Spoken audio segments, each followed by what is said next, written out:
you have no chance. If you had a chance, you need to run lickety split. But you can't run because you're the baddest. Well, Ric Flair, you know what? I'm not a normal looking athlete myself. You know what I'm talking about? I've been in the DMs alive. It's a privilege and an honor to walk out with Ole Anderson, Lex Luger, and the Army tomorrow night. I am not a happy camper.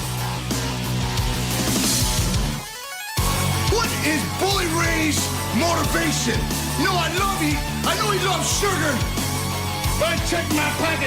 I don't have no donuts. I don't have no cheeseburger. I know you love sugar, but I ain't got none. To be the man, you gotta beat the man. And I'm saying, woo, right here in Nashville, Tennessee, pal, I'm the man. Look at a match for the total package like Luger and Super Brawl. Super Saturday, what is it? I don't know what it's called. What is it called? Super Brawl Saturday. Super Brawl Saturday? You don't lose faith in winners. And Ric Flair, day in and day out, every day of his life, just keeps winning and winning and winning. Ric Flair! New York City, Ric Flair! You're gonna find out what hard is all about! I do exactly what I want to do. You say I'm insane. I say thank you very much.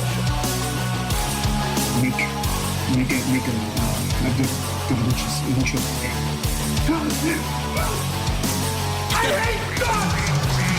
Hit the deck! Yes! We love you, Scott Steiner!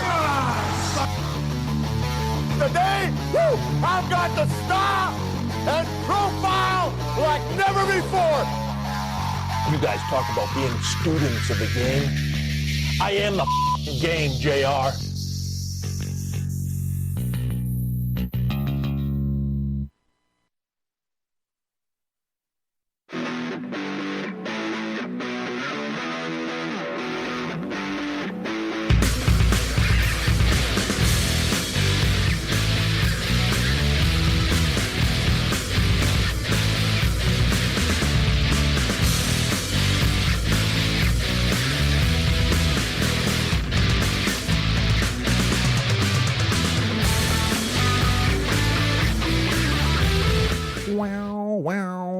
What is going on, everybody? It is Wednesday night. It is Dirt Sheet Dudes. I hope everybody's doing good out there, and I hope the mic's all working good. Looks like my kids decided to do something to the audio today, but anyway, no big deal at all. Looks like it's all working. I got little bouncy things in Mixler. Anyway, I am Boxman, and across from me is Mr. Smart Wahlberg. How are you doing, sir? I am fantastic. How are you? Not bad at all. Not bad at all. Just kind of trying to see what my kids did here today. All right, got that going. Looks like everything is actually just fine. I think we're okay now. Okay, we're good. We're good. I love that song. I think we're okay now. Doesn't seem to be audio issues. For once, no. It looks like we're okay. Looks like we're okay. I like that. That's a good thing. That's definitely a good thing, man. Wasn't that big of a news week, but a few of the things that are happening in the news is some pretty big shit. And obviously, Tony Khan made an announcement tonight that is getting mixed reactions as usual. I guess we'll see what's going on. I guess we'll see how we feel about that. We'll get to that when we do the AEW. Oh, excuse me, the AEW review. But anyway, I guess what we can do, Smart. I guess what we can do is get the plugs going. What do you think? Sounds good. Probably be a good idea if I had some music in there. Let me find that royalty-free folder. Hold on a second. All right, hold on. There we go. Okay, we'll put this over there.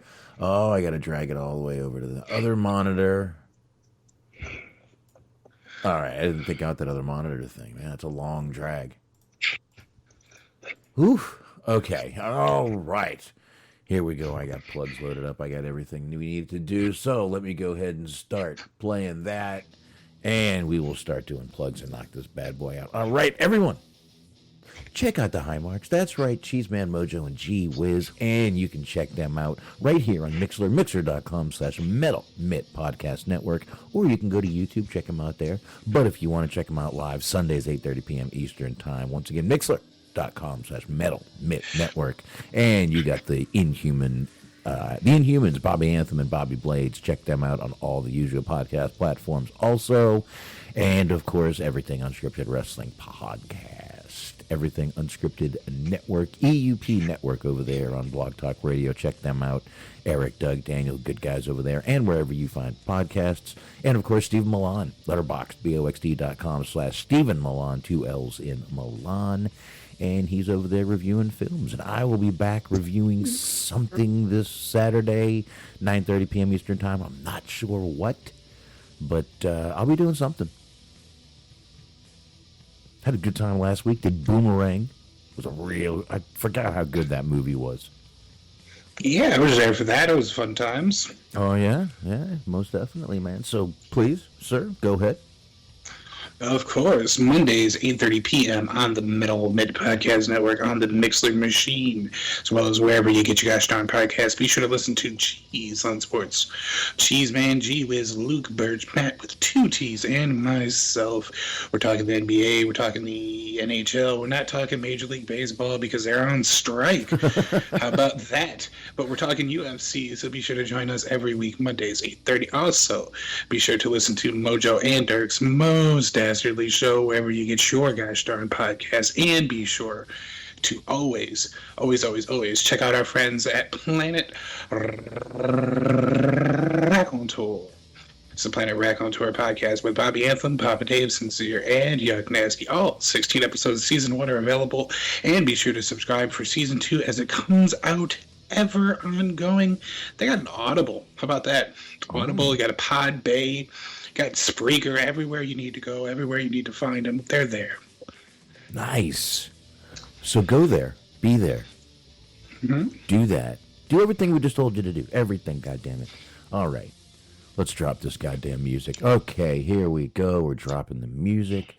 And we can pause the music and we can go back over here. And seems like my mic is awfully low. Give me one sec here. All right, no big deal. I can fix it quickly. Yes, it is very low. Oh, I'll bet that's way louder than everybody thought it was going to be. Yeah, that was wildly unpleasant. Not necessarily loud, but just weirdly distorted.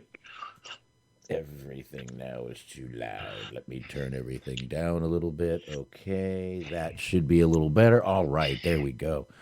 Sorry about that, folks. I didn't realize, once again, I knew my kids did something with the microphones today, but didn't know what they did. So now it looks like I figured that out. Hopefully everything is good. I hope I'm not over-modulating or anything like that. So there we go. We should be much better at this point. I hope. If I am, please let me know if I'm sounding bad. Yeah, you never want too much player hating or over-modulating in this dancer. Don't want either one, man. Don't want either one. Oh, sorry.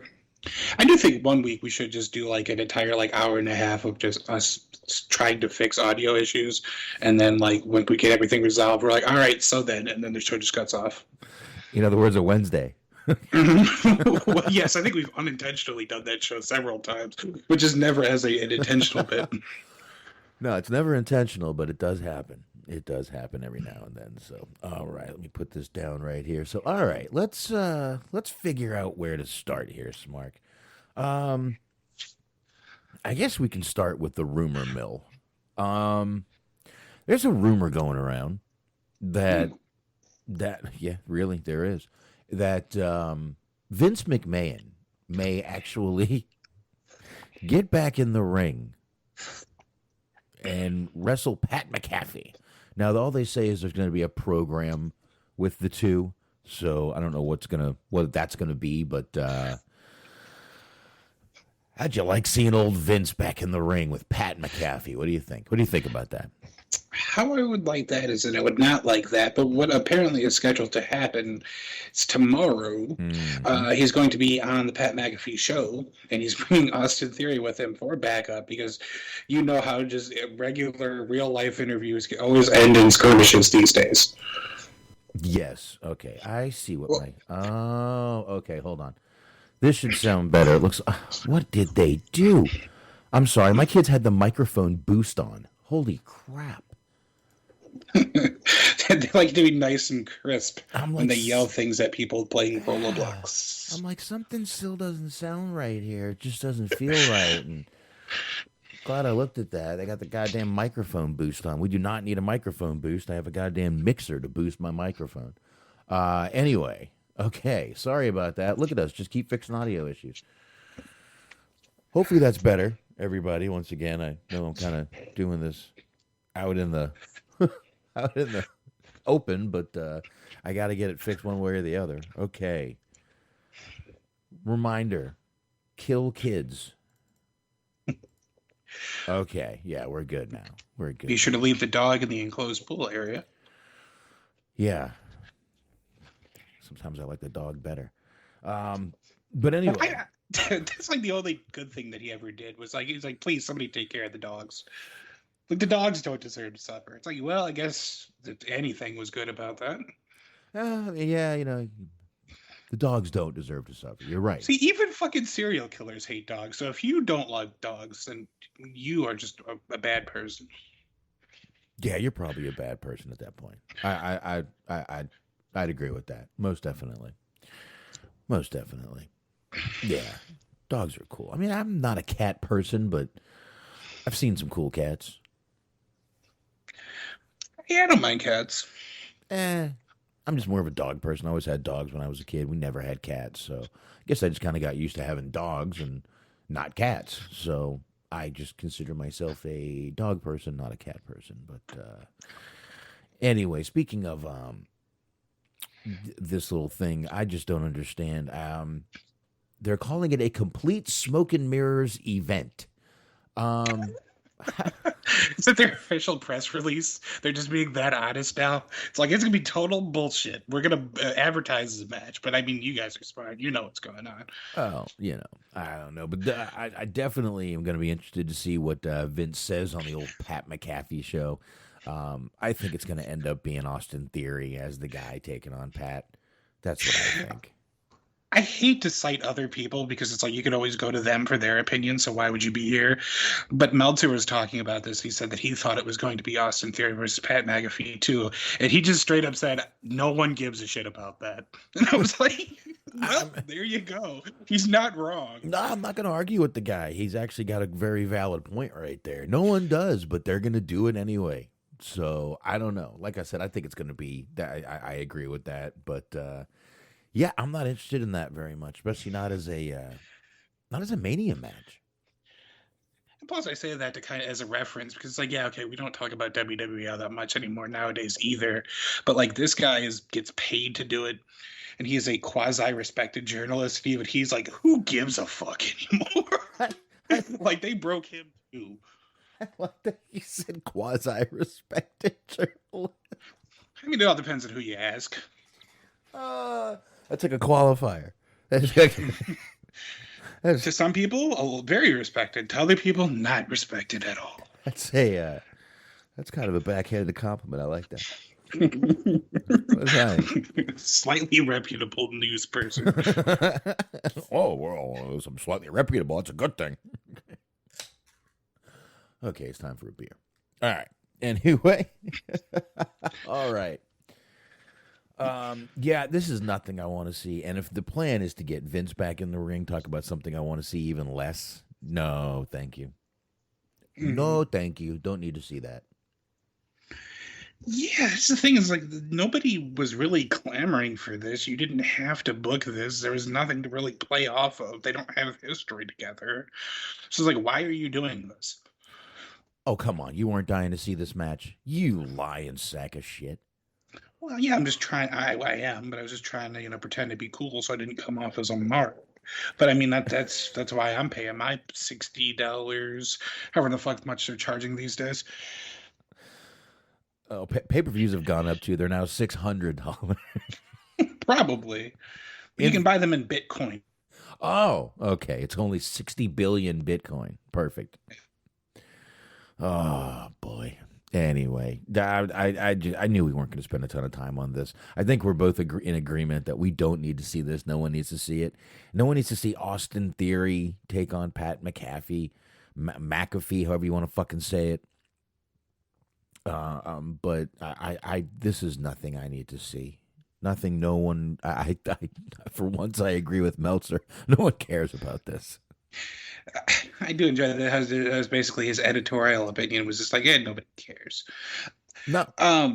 While we're on the subject of potential WrestleMania matches, they're already talking about it's going to be a unification match between Brock and Roman. Yep. And they're already putting out there that it's like, yeah, they're not going to have a unified title for very long. They put out a press release that was just like, in today's climate, there has to be a champion for both shows on both brands. And so they're already just straight up telling us, like, look, this shit isn't going to matter. Like, you're going to watch it, and then you're not going to watch again anyway. So why do you really care about the continuity? No, they're probably they'll introduce a new title, or they want to redo the title, or no way. There's got to be a champion on both shows, because sometimes those shows are in fucking like across the fucking country from each other. Well, it's not that like far, all but the time that they've had Brock as champion, that he's been on the show every week. No, lately. Seems like lately he's been there every week, man. He's fucking killing it lately. He's been there more. I don't know what got into Brock, but he's there. Seems like every week. He's like, all right, I'll start showing up for work. Also, this really doesn't have anything to do with any news, but we seldom talk WWE, and I saw a clip of it on Twitter. Ricochet was on Instagram Live, and somebody just asked him, "Why are you bald?" And he got very upset. He was like, who would ask that question? But then his face was like twitching, like he looked like he was going to cry. And I don't know how old that video was, but I saw it this week, so it's relevant to me, but it was fucking hilarious. I mean, did he answer the question? I mean... Well, he answered the question by like trying not to cry. So I don't think he knows why it is that he's bald. I mean, he's got a regenerative gene, obviously, and I don't know. I mean, he maybe he should have done that that hair transplant shit. I don't know. I'm not quite sure. I don't think he's like ever had hair. I think he's always that I've seen him. I think he did in Chikara, but I mean that was a very long time ago. Yeah, you get old, your hair falls out. Nothing you can do about it. Nothing you can do. Dig up an old picture of Ricochet with hair. I mean, listen, I had a friend in fucking high school who was already starting to get gray hair. I don't know if that might be a wig. Let's see here. I'm going to post. Oh, go ahead. Hold on. Post that. It's baby Ricochet, too, because it was at the very early beginning of his career. It was like when he was working in Kentucky and shit. Let's see. There's one. Oh, baby Ricochet. Let's see. What the fuck? That's Ricochet. There's no tattoos, but that's Ricochet. He was Helios in Chikara. Yes, he looks Helios, I guess you could say. I just think it's funny you're actually Googling Ricochet with hair. Mm-hmm. No hair. Okay, no hair. No hair. So, all right, who knows? That I mean, I guess that is kind of a shitty question to ask someone, but I mean, you sometimes you got to answer shitty questions. It's kind of how it is. I gotta say, yeah, it happened on Instagram Live, but I would like to believe that it was like just he was talking to school children, and one of them just raised their hand, like, "Why are you bald?" Like, well, that's not a very good question, Jimmy. That's not very nice or polite or anything like that. Shouldn't do that. Do answer the question, though, Ricochet. Why are you bald? You put out a Q&A. I don't know what you expect. Every now and then, you're going to get questions you don't like. Is all I'm saying. Yeah, don't interact with people online. How old was that person? Why are you bald? Jesus, who was it? Fucking Macaulay Culkin from Home Alone? I thought you just like Macaulay Culkin now. Just starting shit with people. Just asking questions. Hey, why you bald, motherfucker? It was Freddie Prinze Jr. getting. Of course, as always, I like to say he's just wearing a newsman cap. He has a little fucking tiny notepad. We don't have a. Why? What happened to your hair? We don't have a Freddie Prinze Jr. story this week. That sucks. No. That does suck. I'm sorry about that, everybody. I apologize for no Freddie Prinze Jr. story this week.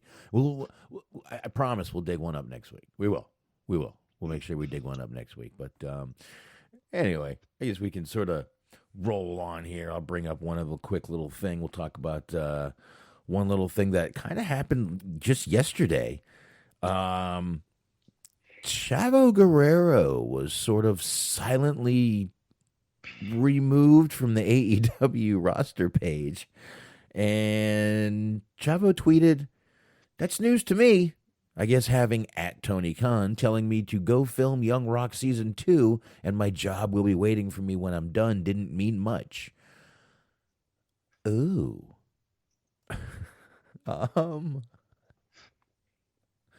Huh.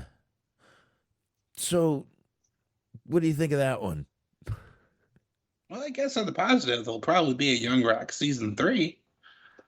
Well, we know there's a Season 2 going on, obviously. Mm-hmm. But, yeah, this is a pretty shitty way to find out you've been fired, or maybe maybe it was a technical mistake. Someone over there in IT made a little goof. There's a slight chance that I'm just imagining this, but I seem to remember there was one of the seasons of Hard Knocks where they had a key card to get into the football team's facility, and like the people that got cut, they realized that they got cut because their key card just didn't work the next day. And I picture that being what happened. It's just he tries to get in over there at the fucking Daly's place, and it just enters into key card and just nope, locked. That's pretty bad. You just go to log into your page one day. Uh-oh. It's like once I was working at this one company, and like I went to get it to my email, and it's like, you have no email. And I'm like, oh, what happened here? My email was gone. And I texted one of the guys. I'm like, is this a hint? Oh, no, it was just a mistake. Okay. I did get fired 3 weeks later. So I guess, yes, it was a hint. It was a hint, obviously. Obviously, it was a hint. So I don't know. This is a pretty shitty way to find out you're fired. But I guess, I don't know. I don't know. I don't know how long he was filming for. I don't know if he's been done. I don't know if he was supposed to go back. I have no clue, but still a pretty shitty way to find out you're no longer employed. But hey, he's obviously filming shit. Yeah, he was a part of Glow for a while there too. That got canceled. That's canceled now. It's on Netflix. Didn't renew it, but he was a part of that for a minute, and then, like you said, Young Rock. So he's been finding work for himself one way or the other. I'll never forget watching one of those hair transplant commercials, and Chavo popped up. I have looked for this on YouTube. It is not findable, but I remember this commercial. That would be a hard thing to try to track down, but I'll take a crack at it. My favorite thing was I don't know, it could be online. I haven't really looked. There's a commercial for the Macho Man rap CD. Oh. That aired one day on like TNN, and like I didn't even know that there was a Macho Man Rhapsody at that point. Oh yeah. And well, I would later learn that, but it was just fucking hilarious to watch him just in full on Macho Man attire, just promoting his rap CD. It was wonderful. I'll bet it was. I'll bet that was, but yeah, he definitely has a rap CD. Yeah, because the part of the commercial was like him again in his Macho Man garb, rapping like challenging Hulk Hogan to a real fist fight, and that like made it. And there was like fucking it was like the early 2000s, so of course there were a bunch of like video women next to him. So it's like a bunch of half naked women and Macho Man Randy Savage challenging Hulk Hogan to a real life fight. Fucking good old days, man. Hmm. Good old days when music videos were good-ish. I don't know. I honestly haven't seen what a new music video. Do they still make music videos? That's one question. It really is a case by case basis at this point. Some artists still believe in them. Some artists don't. All right. I didn't know. I haven't seen a new music video in ages. I don't even know if like there's still a channel for that. Did MTV play any music at all ever? Not so much MTV, but like YouTube, and now anybody can have their own YouTube channel. So any of the artists, regardless of the size or scope that they are, can put out their own little music video on YouTube on their account. A lot of times now, like the bigger artists will put out just like a lyric video, because that's just really easy to do. You just throw in like a little cheap fucking 3D rendered graphic background, you put up some lyrics, and you call it a day. Yeah, and WBYU Radio in the Bayou is saying they still put them out on YouTube mostly, which I can understand that. That's kind of the new age of doing stuff, I guess. So, yeah, no MTV, nope, no videos, no more music. My God, Go back to your roots. People loved it. Pretty much just ridiculousness at this point. And I don't mean that as a criticism. I mean the actual show ridiculousness. Roughly about 85% of the time on the MTV schedule. Wow. That's crazy, man. It is, but TV schedule. All right. Smark, why don't you knock out one of yours? Okay, I shit you not, real quick though. I typed in MTV TV schedule 6 a.m. ridiculousness, 6:30 a.m. ridiculousness, 7, 7:30, 8, 8:30, 9, 9:30, 10. I can tell you when I don't see ridiculousness. 8 o'clock. So from 6 a.m. to actually 6 o'clock, 6 a.m. to 6 p.m. Nothing but ridiculousness.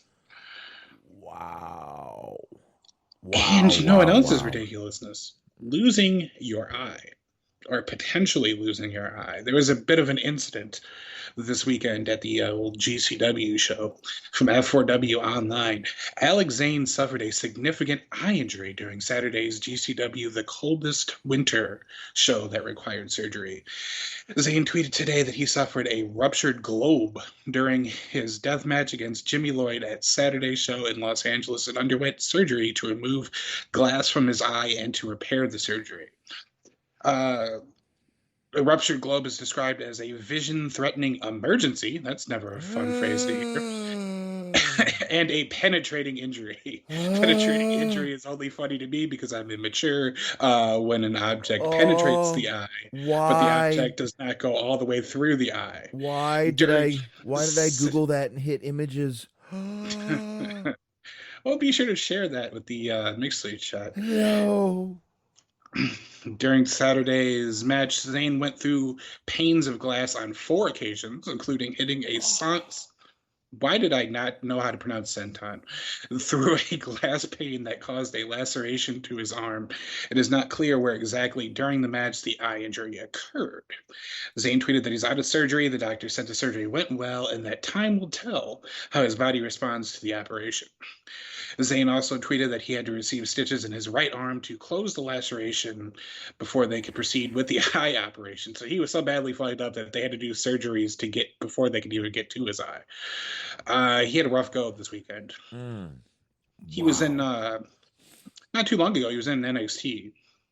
Okay. He was Ari Sterling. Oh, okay. Wow. That's not a good injury. That's a pretty bad injury. And I just saw the one movie did where he cut his arm open. Just, man, I'm sorry, but when you're working with panes of glass is like as unpredictable as the fucking ocean, dude. You don't know what glass is gonna do, and glass is kind of made to cut you when it's in little baby pieces. Right. I just don't know if people know that out there. A little bit of an update from yesterday says Doc says recovery should be within 3 weeks from my current injuries. Let's hope that means I have full vision. So still not entirely sure if he's going to get used to that eye bag. So we'll see. And ironically enough, he's also came out that he was booked for the April 1st Ring of Honor return show against Swerve Strickland. So hopefully he's better by then. Did you see the cut in his arm? Did you scroll down that? Oh yeah, I've seen the cut. It's pretty gruesome. God, that's not a cut. That's a gouge in his arm. Yeah. Oh, I'm getting queasy. This is why I'm not a doctor. Oh, my chin was open like that once. I'll post the link here to his Twitter in the Mixler chat. There's a lot of photos from the weekend and whatnot. Oh, there you go. Yeah, please. View at your pleasure. Oh my God. Oh, that arm injury is gross. But yeah, my chin opened up like that once. Riding a bike, I fell right on the flat chin right on the driveway. Busted it wide open. I've had a couple of injuries like that, but they were all quasi self-inflicted. As like a young I would say like a toddler or so, 3 or 4 maybe. I fell off of a kitchen table, busted my fucking head open. I don't know what I was like playing around with like an action figure or something. I decided I was going to have a quote unquote cage match because I had a dog had a cage. And I guess I decided to bump for it. Oh. And I went to my mom and because I told the top of my head felt sticky. So I told my mom, I was like, I think I have gum in my hair. And she looked and she freaked the fuck out because there was just a giant open gash like in the center of my head. And they had to go get stitches and to get it cauterized. And it was a long night for her. She probably could have spent doing literally anything else. I wasted her fucking an entire night of her life. She won't be getting back. Yeah, I got the head stitched up once. A kid in North Carolina pushed me down. And I was actually knocked out. So, but yeah, I had to get, I think 8 stitches in my head. I've had to just stitches in my knee, my elbow, all over my body, man. I got pretty beat up. I rode dirt bikes. I fell off horses. I was always getting cut up. I rode dirt bikes and I lived on a 1.5 mile gravel driveway. Yeah, our driveway was 1.5 miles. Nice. To our house. And many a dirt bikes did I wreck on because they were big rocks. Right. It wasn't like little pebbles. It was big rocks with pebbles.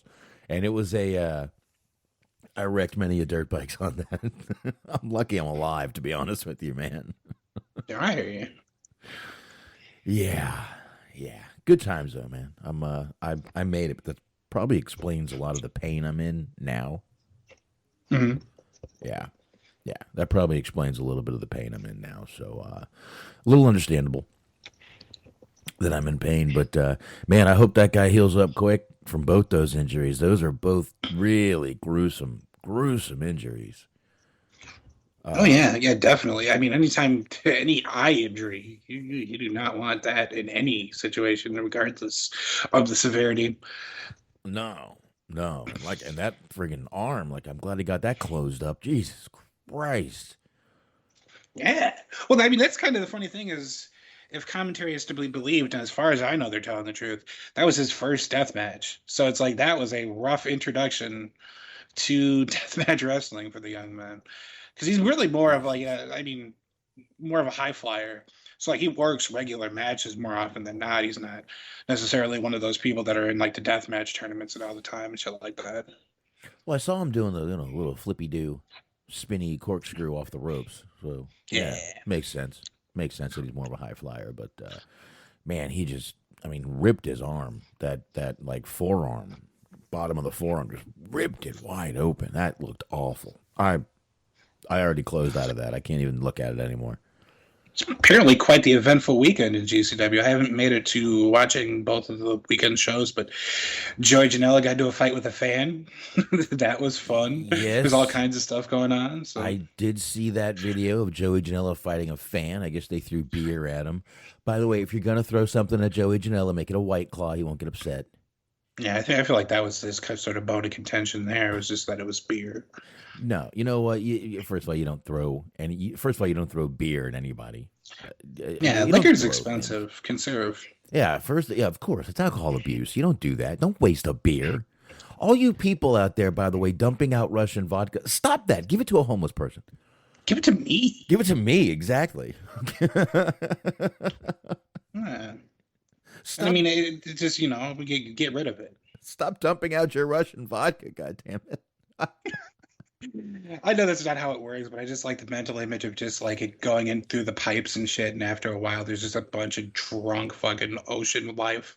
Oh, yeah. There you go. Just a shark that just like fucking keeps bumping into a boat, can't even like eat it, just all fucked up. I don't know. I'm just seeing videos of people dumping out their vodka. I'm like, oh my God, why don't you just have a get together and drink it? Yeah. Make good use of it. All right, guys, one last hurrah with the Russian vodka. First of all, most Russian vodka is just a Russian bottle. Most Russian vodka sold in the United States is actually made in the U.S. And just in a bottle. Yeah, and not all vodka is Russian either. That's important to remember. Like, if you're fucking dumping out Tito's, congratulations, you're an idiot. Tito's is made here. Yeah, exactly. That's what I'm saying. Yeah, Tito's is made in Texas. So buy more Tito's. Yeah, that's the workaround. You can still get drunk on vodka. Just buy some Tito's. I like Tito's. I actually think it's good vodka. Never had it, but I've heard nothing but good things. I do enjoy it. I do enjoy some Tito's vodka. It's good straight, Daughter's crying. Anyway, speaking of things not to do as fans to wrestlers, don't show up at their house. Yeah. Mia Yim and Keith Lee have asked fans to respect their home and not just show up at their house. It looks like a fan literally just showed up at their goddamn house. Mia Yim tweeted, "We love and appreciate our fans. We wouldn't be here if it wasn't for you. Please believe we love you guys. That being said, please don't come to our home just to say hi. Respect our private home and boundaries." Do we need to say this in 2022? It really seems like fans are just getting a little too comfortable lately. Is that a good word for it, Smark? Yeah, I think so. Entitled, presumptuous, what have you. Crazy? Yeah. Crazy. Fans are getting a little crazy, jumping. I mean, we had Seth Rollins get attacked a few months ago. We've had, Jesus, look what happened to Sonya and Mandy. Everyone just, I feel so bad for Sonya. Mandy was there. Let's not forget about that. Let's feel bad for her, even though she's gorgeous. True, yes. Yeah. On both accounts. Yeah, absolutely. Absolutely. Yeah, I mean, I'm totally with you. I don't see, like, what the logic is going to be. It's just like, yeah, okay, I know normally it's frowned upon to show up at a stranger's home. But, when they show up and they see that I'm there and I just tell them how much I love them and then show them the tattoos of them I have on my body, that'll warm them right on up. I'll be playing Madden with Keith Lee in no time. This is the lock of hair I bought on eBay. Oh, anyway. That's what I envision if you show up to someone's home. Let me tell you something, dude. When I lived in Florida, I lived in Lighthouse Point. I lived 8 houses down from Tom Selleck. I never went there. I would drive by, and I would be like, that's Tom Selleck's house. You could tell because he actually had the Ferrari outside. He did. He had the Magnum PI. He did. He had it. It was right there. And I never went by his house. I never walked up to his door. Hi, I'm a huge fan. There used to be a couple of, there probably still is, but for a while there in Chicago, a couple of, the 85 Bears lived in the Chicago area. And like people would kind of snuff it out and figure it out that they, who their neighbors are after a while, and word would get out. So like kind of the workaround of that was like people didn't show up at their homes necessarily, but like every Halloween they would use it as sort of like a get out of jail free pass. Like I heard of a couple of people that would like, take their kids trick or treating at the NFL player's house, because I mean that's kind of just good strategy theoretically, that you'd be able to like maybe score yourself a full size candy bar that way. Okay. If it was Halloween and you knocked on their door and they had their light on and everything, that's a different story. That's inviting. Basically. It is and it isn't, because like I understand what you're saying, but like there were people who specifically were just like, now's my big chance. You know what I mean? I know. But I mean listen, this could get people shot. Do not go to again, I just feel like fans are getting a little too, comfortable, like you said, entitled. But literally, they're getting a little crazy. Like I said, we had the Seth Rollins thing happen a while ago. Some fan was stalking Becky Lynch, right? Mm-hmm. Some fan was stalking Becky. Obviously, like I said, the Sonya Deville thing. That's crazy. Almost every female wrestler, honestly. Because I mean, we've talked about Becky, we've talked about Sonya, we've talked about Alexa, we've talked just all of them. I know. But I mean, it's just a little. It's just so creepy at this point. I don't know what my kid's getting up there. It's just getting creepy at this point. And like I said, it's just with social media nowadays, it's like they just feel, I think you got the right word. They feel entitled, like they can just walk up to someone's house. Look, I know where you live. Look how much homework I did. Fucking creepy. Yeah. Well, I mean, that's another thing. I'm glad you mentioned that. It's just the idea of social media. When you follow someone on Twitter or Instagram or what have you, and you see photos of them and status updates of them like every day or almost every day, you start to like build this artificial relationship with them where you think that you know them more than you actually do. And I feel like most rational people know that that's just them using an opportunity, like using a platform to promote their shit. This is where I'm not forming a friendship with somebody because I follow them on Twitter, right? Especially somebody of that caliber that's has that kind of reach. But then there's some people who think that because seeing, say, Keith Lee's tweets or Maya Yim's Instagram posts every day, that it becomes a part of their life, and they feel like they become closer to them than they really are, and it's just, that shit can be scary. Yeah, that's also kind of being disjointed from reality, dude. Yeah, well, I mean, you have to be, because at some point, like, unwell to show up at somebody's house. It's like, what is it that you want? Like, do you want a fucking autograph? Do you want to become friends with this person? Like, it's just normal functioning people do not do that. No, not usually.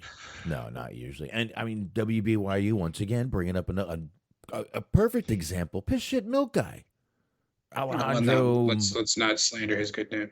Alejandro Montalvo, whatever his name is. Mr. Listen, the guy left me a happy birthday a couple years ago. I'm never going to forget that. But, I mean, the guy got shot in the fucking head. Up. I mean, if anything, you can at least appreciate his consistency. Shot in the head and lived. Is it? Of course, because nothing got damaged up there. Shot in the head, and you know how rare that is? My God, I would be buying lottery tickets every day, dude. Every day, if I got shot in the head and lived. Especially, he got shot in the head by a cop. Not like they got bad aim. Right. They're trained to shoot. So they're not trained for headshots, but anyway. That's neither here nor there, but that guy fucking, I know he wasn't the start of it, but it almost feels he was like the fuse. You know what I mean? Like he was the fuse that started all these crazy people just really going after everybody. And I know he wasn't the one that started. I mean, most of the female wrestlers from every era have probably had stalkers and shit, but for sure, it's just now we have social media. Now we can call these people out. Now we know, and it's just an odd thing. I just feel like people are getting a little too comfortable in their skin, and we do need to respect. I mean, yes, they're just people, but they're also they need their privacy, and you should respect that. Like they said, I agree with them. I just think it's crazy what fans are doing lately. I mean, Jesus Christ, people are throwing beers at Joey Janela. You don't do that either. I mean, my God, do we have to remind people how to act in 2022? That becomes a little bit of a different situation because, like, I don't know. There's been multiple stories about like people throwing things in the ring at GCW, and nobody has really officially told them not to do it. Well, I mean, like, I feel like if Brett came out and was like, guys, would you knock that shit off? Like, I feel like it would do something. Because outside of just like Kevin Gill passive aggressively bitching about it on commentary, there's never really been like a guys, don't do that. No, I think it should be common sense, but at the same time, Brett goes out there and tells them not to do something. They're going to pelt him with fucking beers. Oh yes, yes they will. If he goes out there, he better have I can't imagine somebody that like is as unassuming as he at least looks trying to contain an angry crowd. I don't think it's going to work, but it's worth a shot. Yeah, he might want to go out there. You know those suits that the guys that train dogs wear? That's what he might want to wear if he goes out and says that. Okay, so what I meant was that Brett should tell Nick Gage to tell them to stop throwing shit. Well, Nick would just go out there. Y'all can't throw shit, motherfucker. MDK all fucking day. See, he would let it rip. He would be fine. No one would fuck with Nick Gage. Or he would just forget the part of don't. Like, oh, you didn't want them to throw things. My bad. You only throw more shit. I'm gonna fucking kill whoever does. MDK all fucking day. Listen, if all my fucking gang members could just be a little nicer to everybody, the world would be a better place. You know what? I don't give a shit, man. They love that fucking guy. He comes out there and they love the man. They hug him. He'll be bleeding from head to toe. They're hugging him and holding him, and they're putting his blood on their face, and it's good for him. But now he's got a contract with that company, which is awesome. Mm-hmm. So Nick Gage, man, living his best life. I'm happy for him. I'm happy for him. So anyway, I guess we'll just wrap that up. Don't go to wrestlers' houses if you're not invited. One last PSA right there. Of course.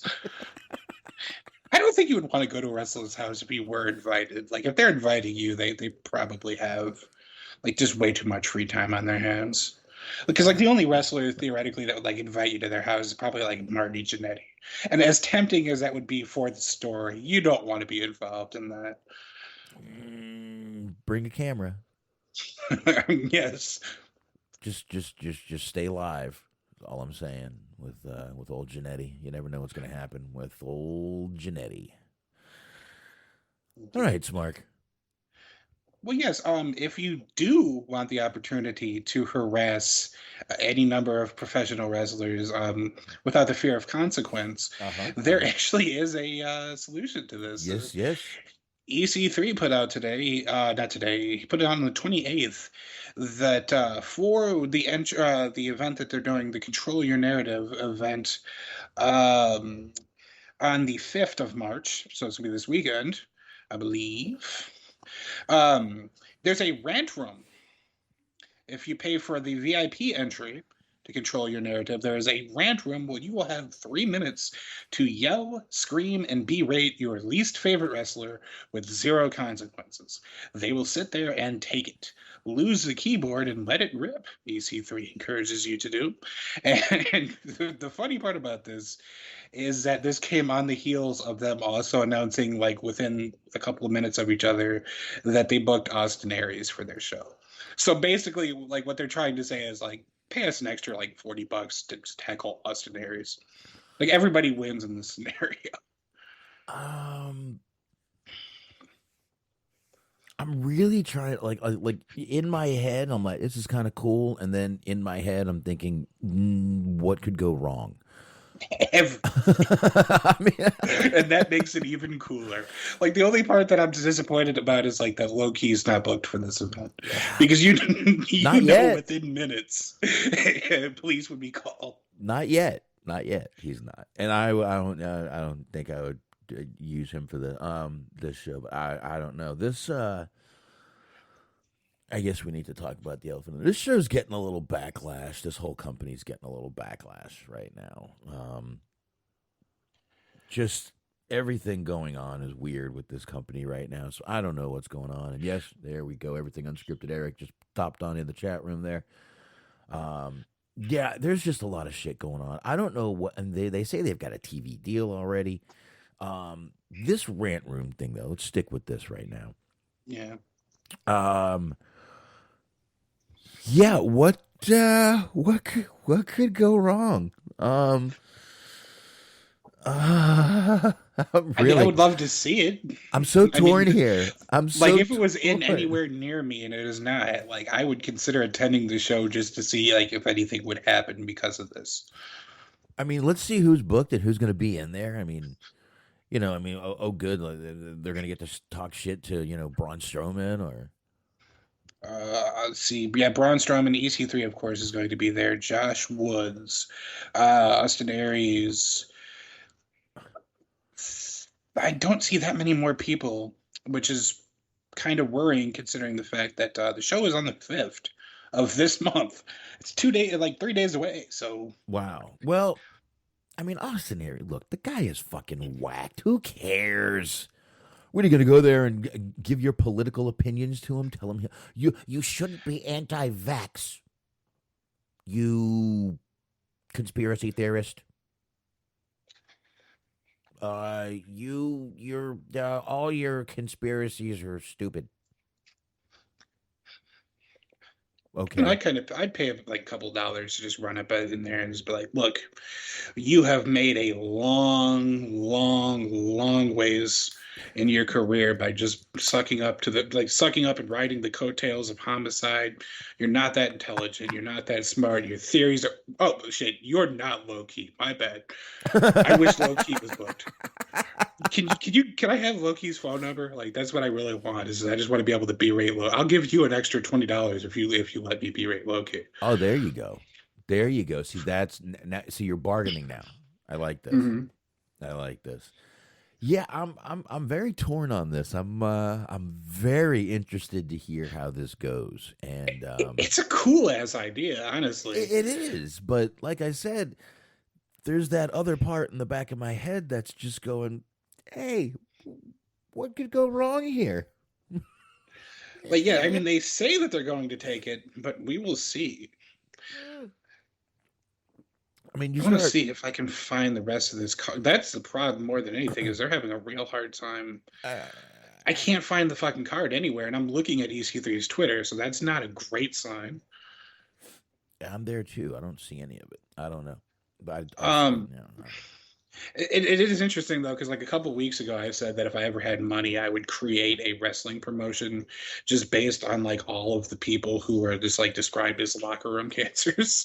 There's just like all of these fucking unscrupulous people, and apparently EC3 has been beat to this because now he's just like signing everybody that's had like any problems in the past, and he's just like, it's going to be a very interesting. Like I am highly intrigued by how this ends up working out.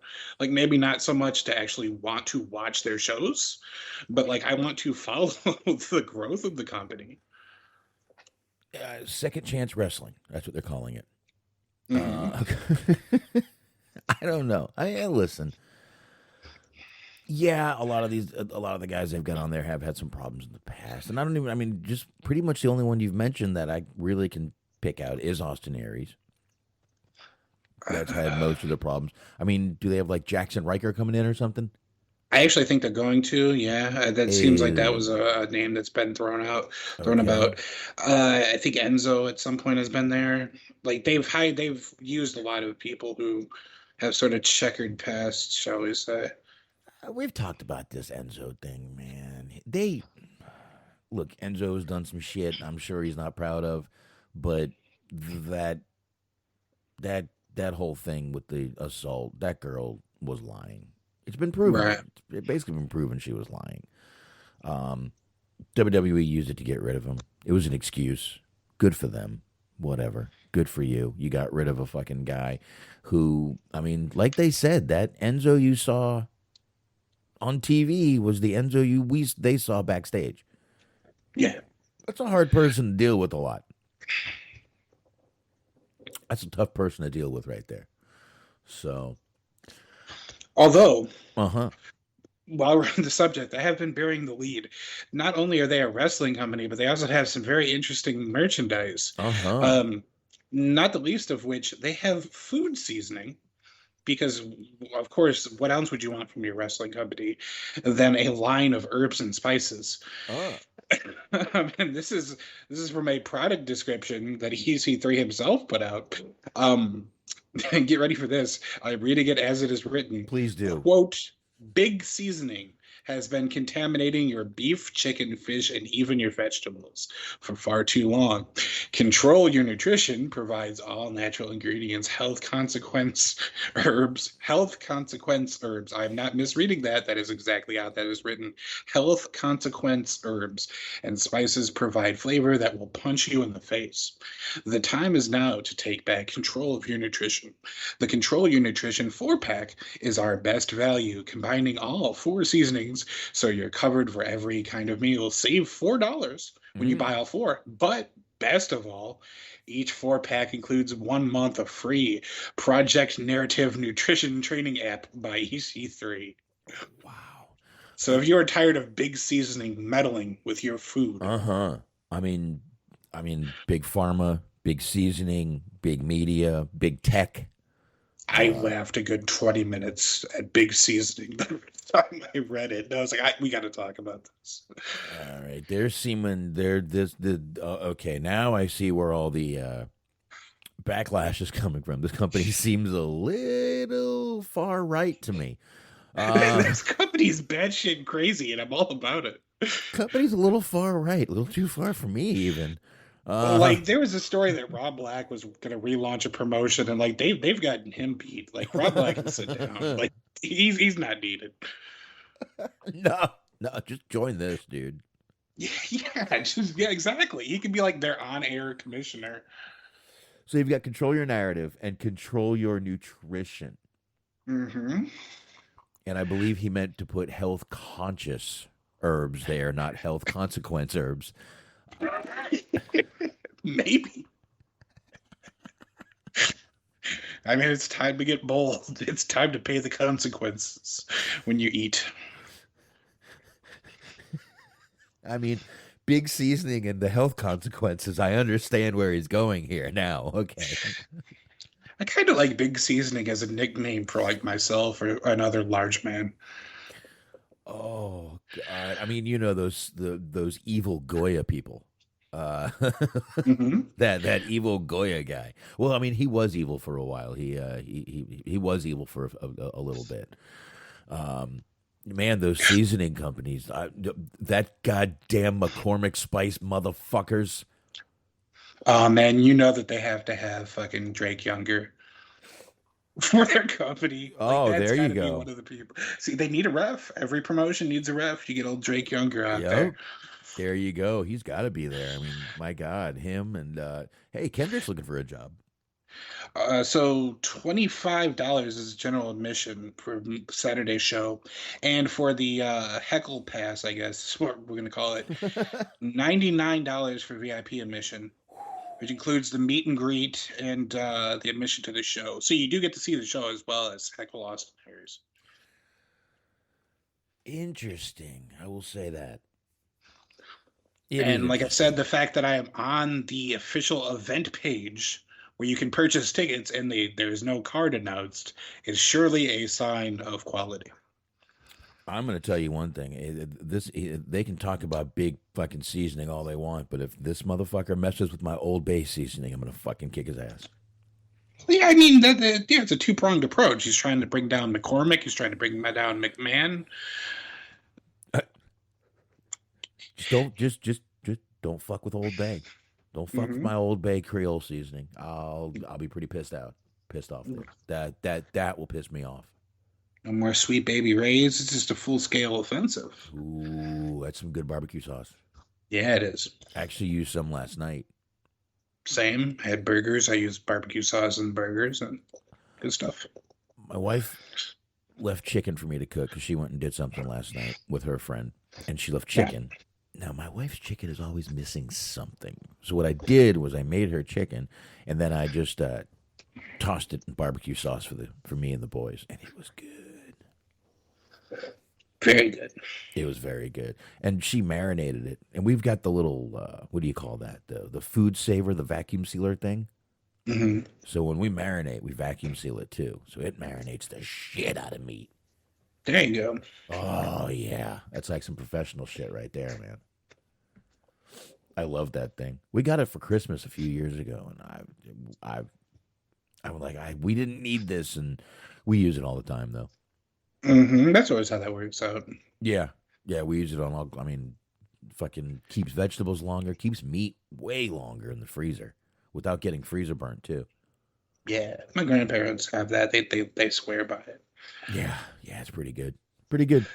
Mine doesn't auto seal anymore, but we'll see what happens for Christmas. Maybe I'll get another one. That's what I'll ask for Christmas. All right. Anyway, go control your narrative and control your nutrition. And we'll see what happens. They don't even have a card laid out, and the show's in 3 days. That's pretty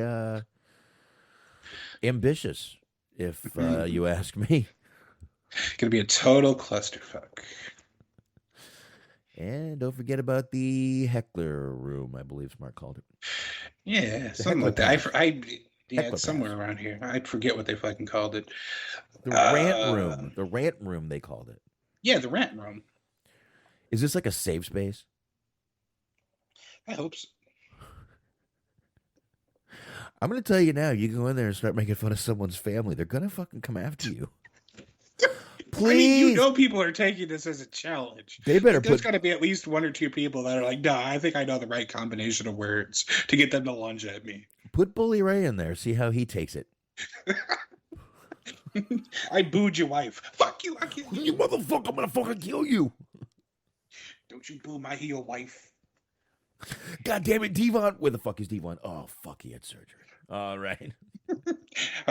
I had to miss a couple of days of work because I checked into rehab. You motherfucker. Oh, God. Yeah. That's I can't wait to see how that turns out. It's going to be an interesting week next week to hear about that show. Bonus points if they end up making somebody cry. Like they should just that should be like the hook, is that you have a bunch of like notoriously like wrestlers who start shit with people, and then just one person that's just like overly sensitive. I just can't wait for the videos to come out of people going in there berating wrestlers and just them just sitting there, they have to just take it. That's going to be amazing. I can't wait to see some of these fucking videos get put out. I'm fucking And maybe the down. caveat is just that like they're safe while they're in the room, but then they walk out of the room and they're fucked. Yeah. I mean, there's always like the old Chris Rock line of like, don't go to parties with metal detectors because everybody else on the outside knows that you do not have a gun. I talked about Chris Rock Saturday. He's in Boomerang. Mm-hmm. He was in Boomerang. A young Chris Rock in Boomerang. Like literally right after that movie, he did New Jack City. Or no. I think he did New Jack City right before this movie. Right before. Chris Rock. Right before. Chris Rock looking old. Looking old. I saw a trailer for the new special. Chris Rock is looking old, man. It's I know he can't help it, but it makes me feel old when I see these guys, you know. Yeah. That like, you know, I kind of grew up watching, and now I'm seeing him and I'm like, damn, he went from leather pants to now he's in a nice little gray tweed suit. Well, he said that leather outfit was a big mistake. He doesn't know how Eddie Murphy did it. Okay. Copious amounts of cocaine is how Eddie Murphy did that. Well, I give Eddie Murphy all the credit in the world for wearing a full-on like leather bodysuit and then calling other people homophobic slurs. That takes true courage. obviously he talked about him. He was the star of that movie. I really didn't realize how good of a movie that was, and I was glad I did it. And I talked about the chemistry with the audience, with the cast in the movie, because as I was going through the cast, you see that they've been in so many things together, and there's tie-ins going throughout the whole movie with all the cast, and they've all worked on this together or that together, or been on a show together. It was crazy. But you could check that on Apple, and all the Hollywood Hangout. You can find it everywhere. So, anyway, move on a little bit here, Smart Guy. Give all the control whatever you want to control. All the luck in the world, and I can't wait to see those videos. That's it. So, came out a couple of days ago, Smart. I believe Monday, that Cesaro has kind of quietly just let his contract run out and not re-signed with WWE at this moment. Yep. So, I don't know. Gone right now. I mean, obviously we didn't see him tonight on AEW or anything. I'm not sure that'd be the best place for him. I think he would get lost in the shuffle there. Then again, that's the body type they prefer to push, so I don't know. Maybe he'd work out fine there. Interesting, though, that, they didn't roll over his contract or anything, or they couldn't work anything out.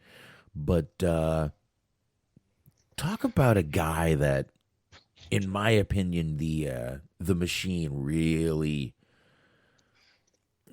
I don't know, let down, I would say, but they more than let him down. They misused. They let him down. They just completely mishandled everything with that guy. Right. In my opinion, at least, of course.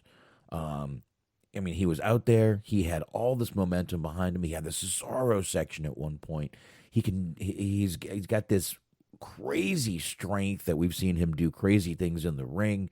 And WWE just, he just doesn't connect with the audience. Well, because every time you give him a fucking push, you take it away.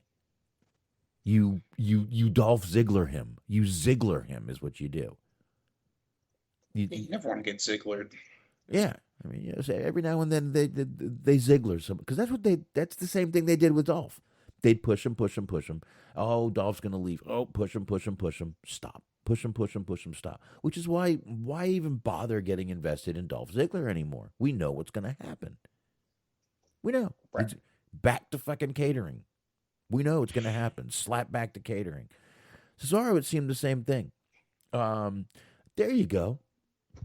Eric says that maybe Cesaro could be like a first signing to ROH. We haven't gotten to the ROH thing yet, but obviously anyone here has heard the news by now from the AEW that Tony Khan did purchase ROH.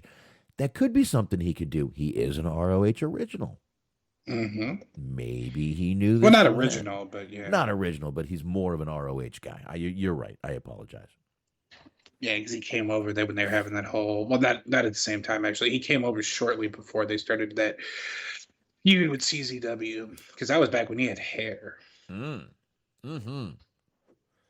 Yeah, and then he was, Claudio Castagnoli in Ring of Honor, and, good shit from him the whole time, but to say, for someone to say, this all kind of goes back to the Vince on Stone Cold's podcast, saying that, if you remember that, the whole brass ring, and why doesn't he connect? Well, maybe it's because he's Swiss. Oh, there you go, Vince. He's foreign.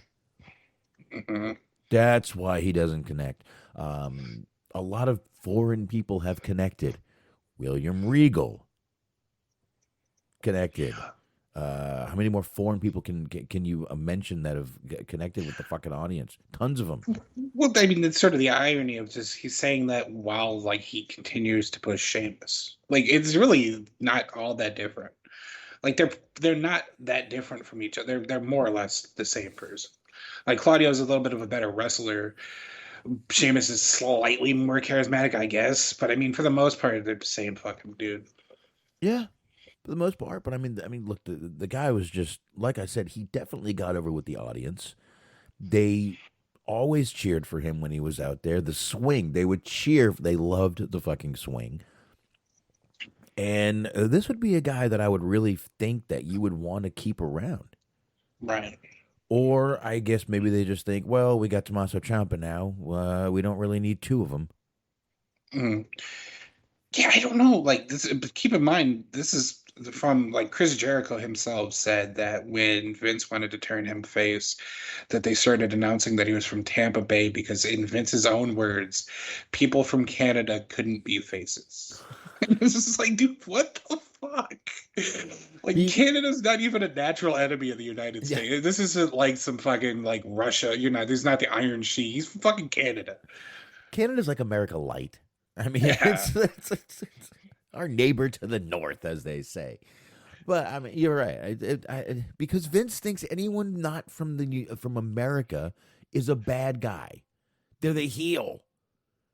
I mean, a lot of fucking Norwegians running around, sir. Up there speaking that Frenchy shit. Vince, most of them speak fucking English. Mm-hmm. I just want you to know that. It's fucking Swedes. These damn Swedes just running around. My God. They learned our language. They're going to attack us any moment, I can tell. Yeah. I mean, you've got a guy here that speaks 5 fucking languages. Obviously not an idiot. A smart guy. An intelligent person. Incredible in the ring. Didn't he, like, throw Big Show? Didn't he body slam Big Show out of the ring once in a battle royal? I think he may have even deadlifted him. He was deadlifting people just fucking left and right for a while there. Oh, like, the guy can fucking bench press a train while it's in motion. Yeah. Like, he's fucking ridiculously strong. Even Cena has said that he is like one of the strongest guys he's ever seen. He may not look like it, but he is ridiculously strong. I mean, now we understand. I mean, Tyson Kidd used to gush over him. Literally. Clean up on aisle 5. Like Scott's saying in the chat room here, Bruno Sammartino, Andre the Giant, both people that, Vince pushed to the fucking moon. They both got over. Yeah. Oh, Andre, man, that accent. And he really was French. Oh, yes, he was very French. Very French. Yes, he was. Yeah, tons of foreigners have gotten over in this business for years. I don't understand Vince's thought, but I think this is I'm not going to say this is this is a pretty big loss for them, I believe, because I really think that Cesaro is a guy that they could have kept around, and he's not that grizzled veteran yet, but he's kind of like that, the guy that's been around a long time, understands, been through this, been in WWE for, my God, when I'm sure it says in the article when he was first. Around about 2011, I remember, because I went to a Jakara show in 2011, and there was a hope that he was going to be on the card, but he had just signed right before then, so he was off the card. Him and Brody, unfortunately.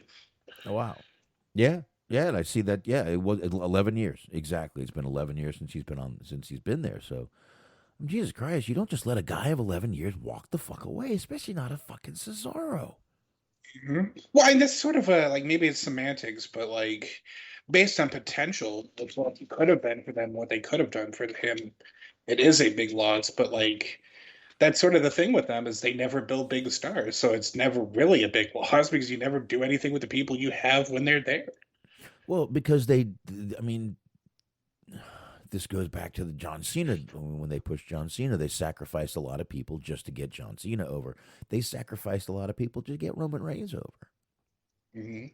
And, man, this sounds awful, but, I mean, really what it took to get Roman Reigns over is he left for a while.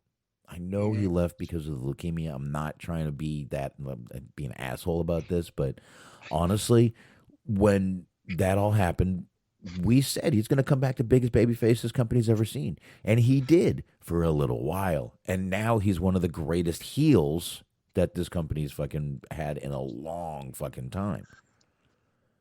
But they did sacrifice a lot of guys for that, I guess you could call it that shoving Roman Reigns down our throat era. Mm-hmm. They sacrificed a lot of fucking guys just to get him over. I swear, I feel like they kind of brushed Daniel Bryan aside. Something's up with that whole concussion thing. I'm telling you, man. Conspiracy. Perhaps. And there was thermite paint on the beams at 9/11. I'm sorry. Jesse Ventura came out. Got to the bottom of the documents.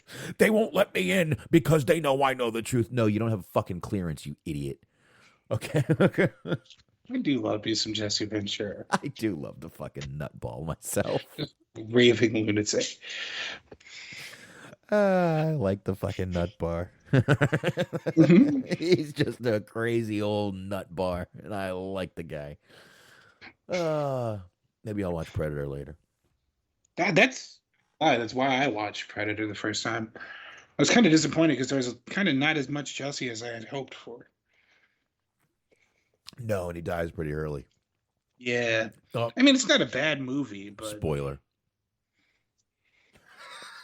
I had to spend the rest of the movie just pretending that the Predator was Bobby Anthem, so that's really the only way that I could... Where it's like, all right, so this is fucking Jesse Ventura is dead, but Schwarzenegger versus Bobby Anthem for the rest of the hour and a half. Oh, God. Wrong guy won. I think he should have gotten the best of Schwarzenegger. Well, I mean, listen, we did get a Predator too. Yeah, that's true. With Gary Busey and Danny Glover. And I want to watch it because Gary Busey, but I'm afraid it's going to be the same damn bait and switch where I watch it because I want to see like an hour and a half of a nutball and he gets killed almost immediately. I'm not falling for it again. No, I will say Busey lives pretty far in this movie, but there's not a ton of him in this movie. Now, the funny thing about Danny Glover, I'm going to go ahead and bring this up because I'm just a weird movie guy. Mm-hmm. The funny thing about Danny Glover in this movie is the guy that plays his boss in Lethal Weapon, yes, is also in this movie. Danny Glover plays his boss in this movie. Yeah, see, it's a fucking missed opportunity because if fantasy booking is ever so prominent in wrestling, so let's fucking fantasy book this movie. Because if it were up to me, like there'd be a scene where like Gary Busey encounters the Predator and they realize that they're not too unlike each other. They're not too different, you and I. And the Predator teaches Gary Busey like the ways of his hunt. So like Gary Busey inherits all the Predator powers. And now it's not only like there's the survivors taking on Predator, but they're also taking on Gary Busey.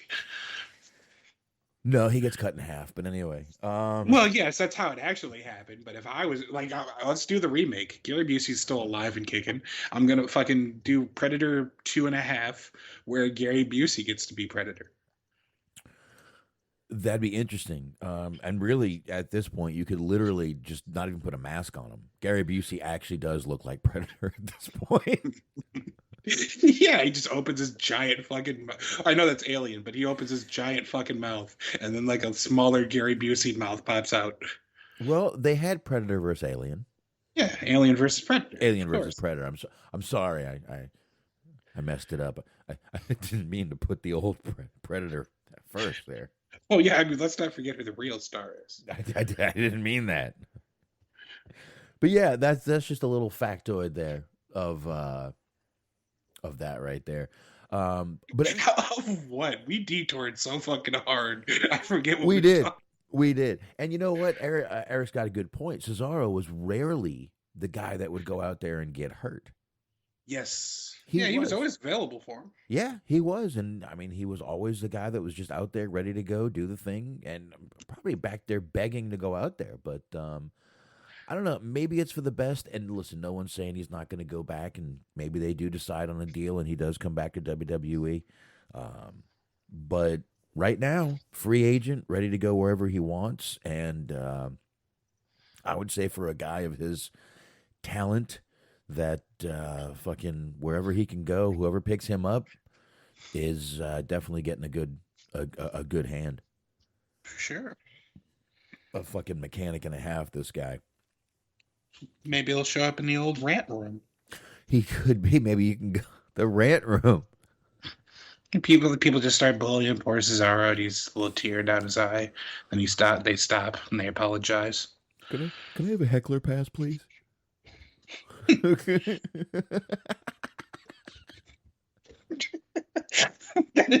I would love to see the types of people who are going to buy this. Just a bunch of people who look like me being like, it's time to show these world-class athletes a thing or two. Where is this show again? Do you remember where it is? God only knows. I'm going to assume Texas, but we'll see. What the fuck? Why do you have to assume Texas? It just seems fair. Texas or Florida. Okay, Florida I get, but what the fuck? Well, come on. Type in EC3 and then the next result is EC3 to not see. So that's always fun. That's always a thing to be accused of. I can't find the fucking. I don't know why it's so hard to find like any information about. I don't think this is a real thing. That's maybe what it might be. Control narrative wrestling. I had all this and I just like tabbed out of all of this shit too, so this is unfortunate. Type control your narrative. God, why is it so hard? I'm on their website. Oh, well, that's the problem. That's the problem you're on. Yeah, I'm actually trying to go to them for information. God forbid, huh? Yeah. Tin Roof, Orlando, Florida. Okay. See, Florida, I get. You assumed it was fucking Texas. Don't fucking do that. Yeah, that seemed fair. It's always one of those places. Don't mess Florida or Texas. Don't mess with Texas. Well, yeah, I mean it's the lesson that old Kevin Owens is going to find out, I reckon. You know what? We didn't talk about that last week. I think it happened after. It did. What do you think about that?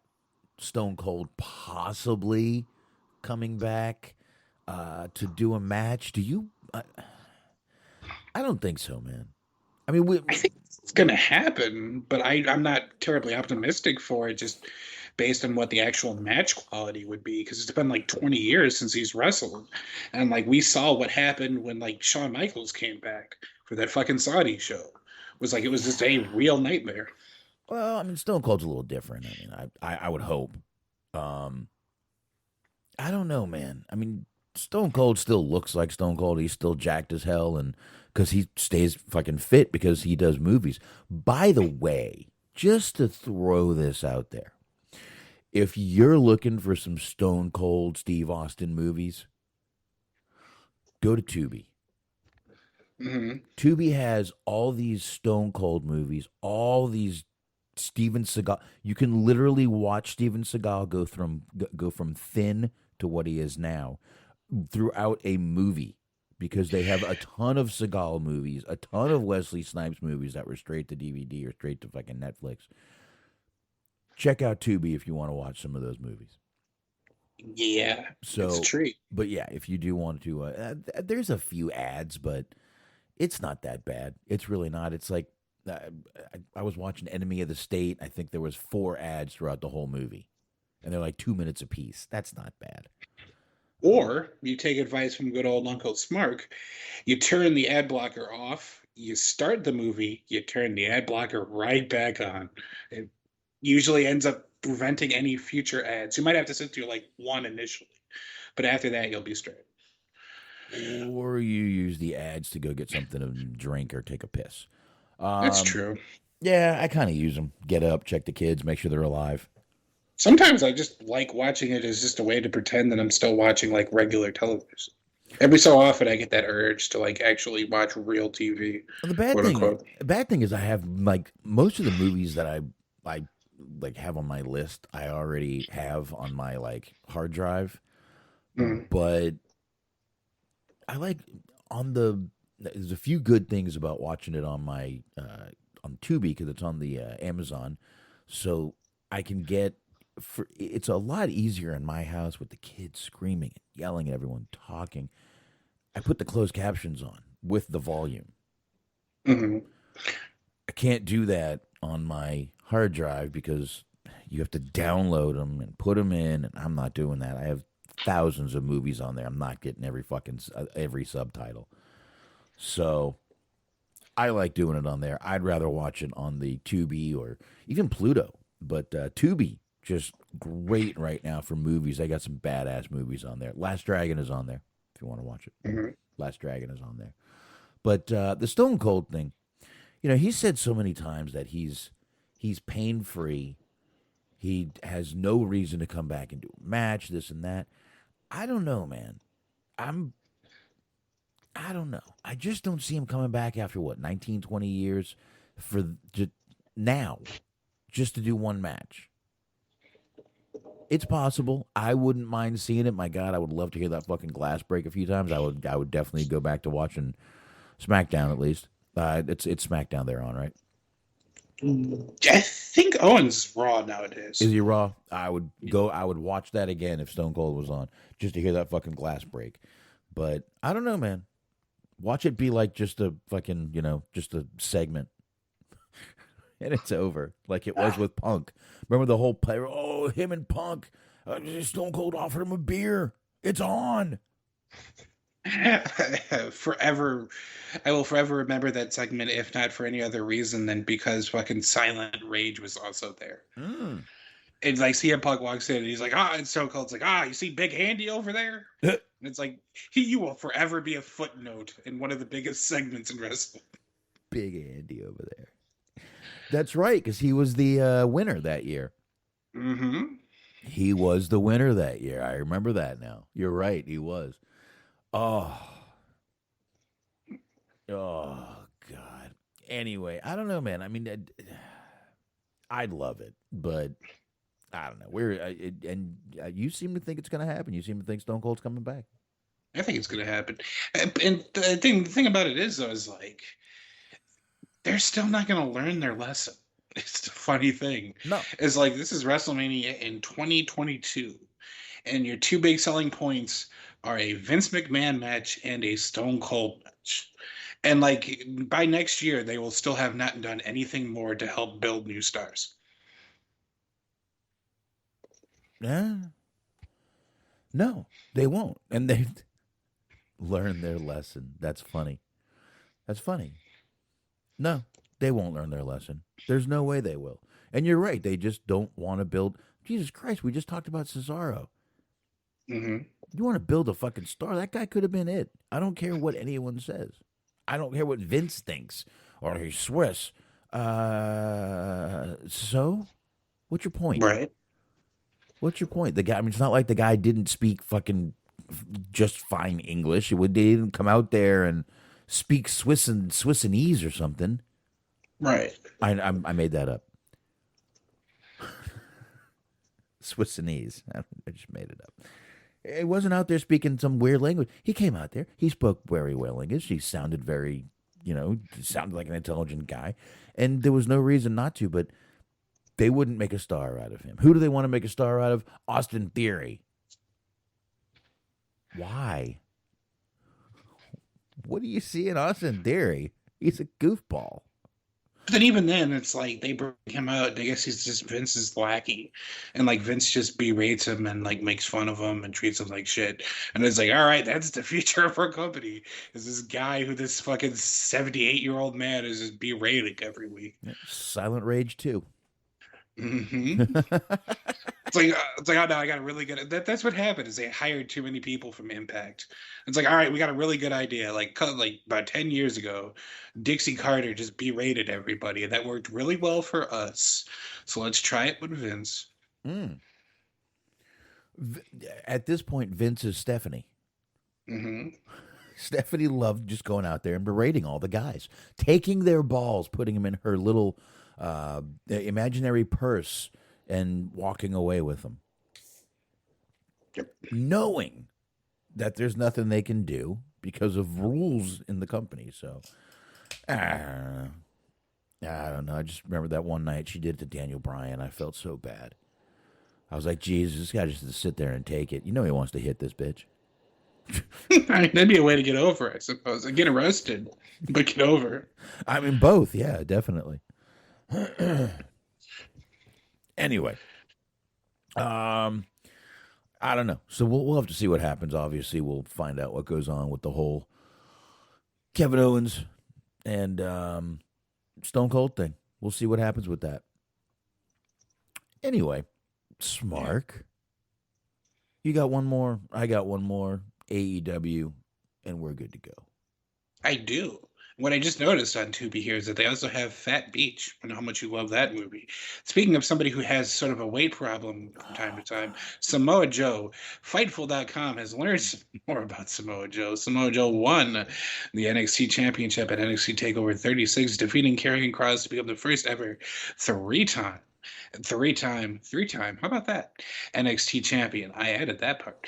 Joe never defended the belt, relinquishing the title on September 12th, my birthday, as NXT rebranded to NXT 2.0. Joe would continue to work behind the scenes at NXT and the WWE Performance Center as a talent scout and coach. Speaking on Busted Open Radio, Joe explained his decision to drop the NXT championship and the end of his NXT run. Quote, I popped for COVID. It was the weekend. My wife was making stew and I couldn't smell it. She said, quote, wow, doesn't that smell great? I said no. I tested positive on Saturday. And I also had a very angry wife, presumably. By then, Vince wanted to go in a different direction with NXT. He wanted to have the new opening with NXT 2.0 be with a bang, and I agreed with him. I said, if that's the case, this is probably what's best for your vision for the product. I went behind the scenes and started working with talent on a one-to-one basis, pulling guys individually in open gyms, working with them and focusing on these new tremendous prospects. We brought in people that were hungry to learn. Samoa Joe is tugging people off in gyms, apparently, and excited about his newfound opportunity. It was invigorating for me when you're working with younger talent that are hungry and want to succeed at a high level. It amps up your own spirit. I was delving into that heavily, working with Matt Bloom on revising things, training techniques, and evaluating what we were doing already and seeing if we could do it better. That was really the end of my tenure at WWE, he said. So, it was. I was led to believe that it was for COVID, but maybe got a little too personal with some of these trainees. I don't know, but just another guy that they used and spit the fuck out. They saw the internet freak out when they fucking released him. Triple H called him up, brother. Come on over here. I'll get you over to NXT. And then Vince took over and said, "Hey, didn't I fire that fat fuck?" Pulling guys individually in open gyms. I just want to make sure that I read that correctly. Yeah. Oof. Didn't I fire that guy? I read the part where he talked about he got fired for having COVID, essentially, but I was not prepared for the pulling guys in gyms quote. Well, sometimes when you're in a gym, you just got to pull guys individually. He was working with them, Smart. He was trying to help them out, God damn it. Yeah, he's trying to promote growth. I really feel that this is just another guy they used. Dude, Drake Maverick, Samoa Joe, two guys that they used. I almost want to just say they were fucking PR stunts, both of them. I guess in a sense, yeah. Now, I mean, I know that might sound harsh and kind of hard to understand, but they were kind of PR stunts. Drake Maverick gets fired, makes this heartfelt video saying, I'm not going to miss anything except my friends and this and that. They bring him back. They make this whole show of handing him the title, the contract on the ramp, and Triple H was there, and tears going. He probably spit water before. Yeah, and then when a good round came up, they were like, by the way, you're fired. Again. Oh, yeah, again. And then Joe, almost the same thing. Now, Joe didn't go on there and give some fucking crybaby speech, but they saw the outcry. Got to get him back. They get him back. As soon as Triple H is out for a little while with his little heart event, whatever that was, didn't I fire you?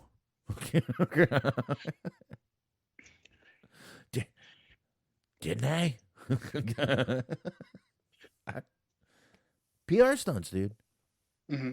I mean, when Joe got fired, pretty much everybody, even within the company that were actual performers, came out and they're like, "This was a fucking bad idea." Yeah. So then they brought him back, and then 2 months later, he's gone again.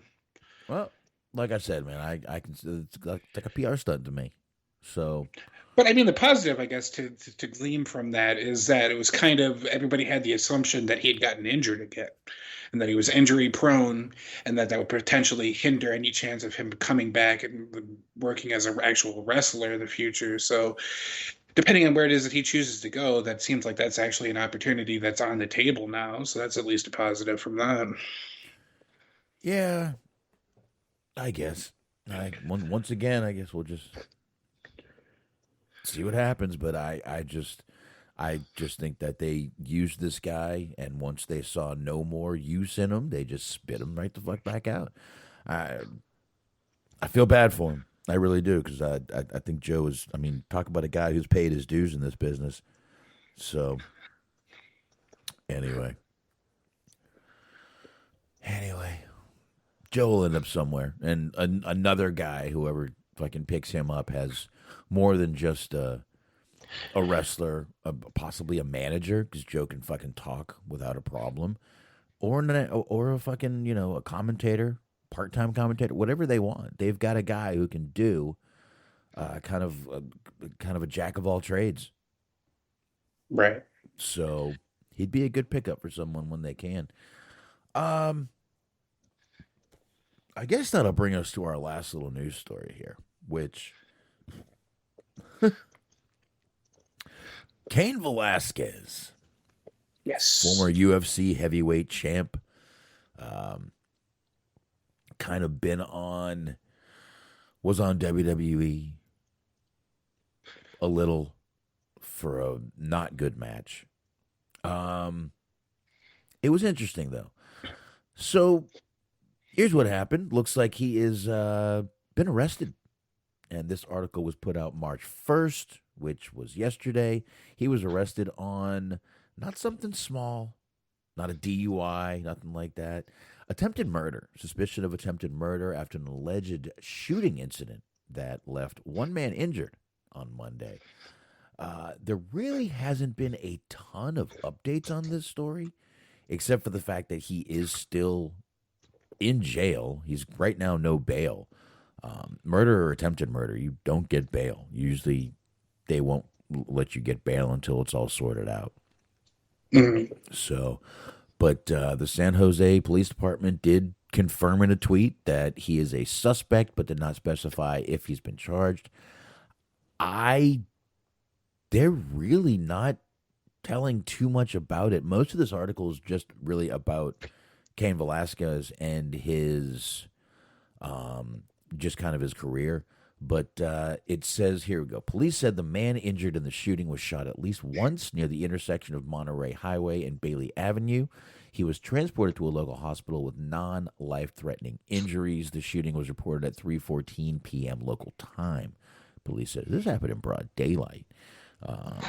But they really don't give any kind of hint of what really happened between these two guys.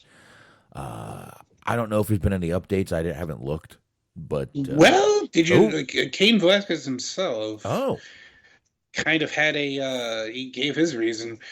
The individual in question that he ended up shooting or attempting to murder, I guess, he said that the person had molested a family member of his, possibly, quote, 100 times. And so it was a younger person, like under 18, a child of some kind. I think it was like a niece or something of his. But it was somebody that was a member of his family that this guy was allegedly molesting or what have you. So he did very much try to kill him, but he apparently was quite justified in that. Okay, awful. That's awful. If that's what really happened, that is completely, that's worse than awful. That's horrendous. I understand. I would be in the same mindset. It's still not legal. Vigilante justice isn't legal, unfortunately.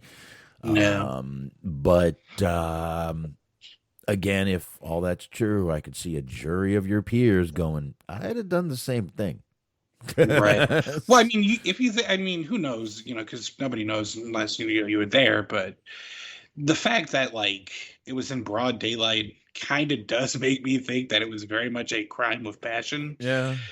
And like that seems like that's kind of how I think I might have handled myself if that happened to me. It was just like, I don't care if it's in public, I am going to kill this motherfucker. Yeah, and it's going to be a lot of other things. Was the gun legal? Is he licensed? There's going to be a lot to this that hopefully will come out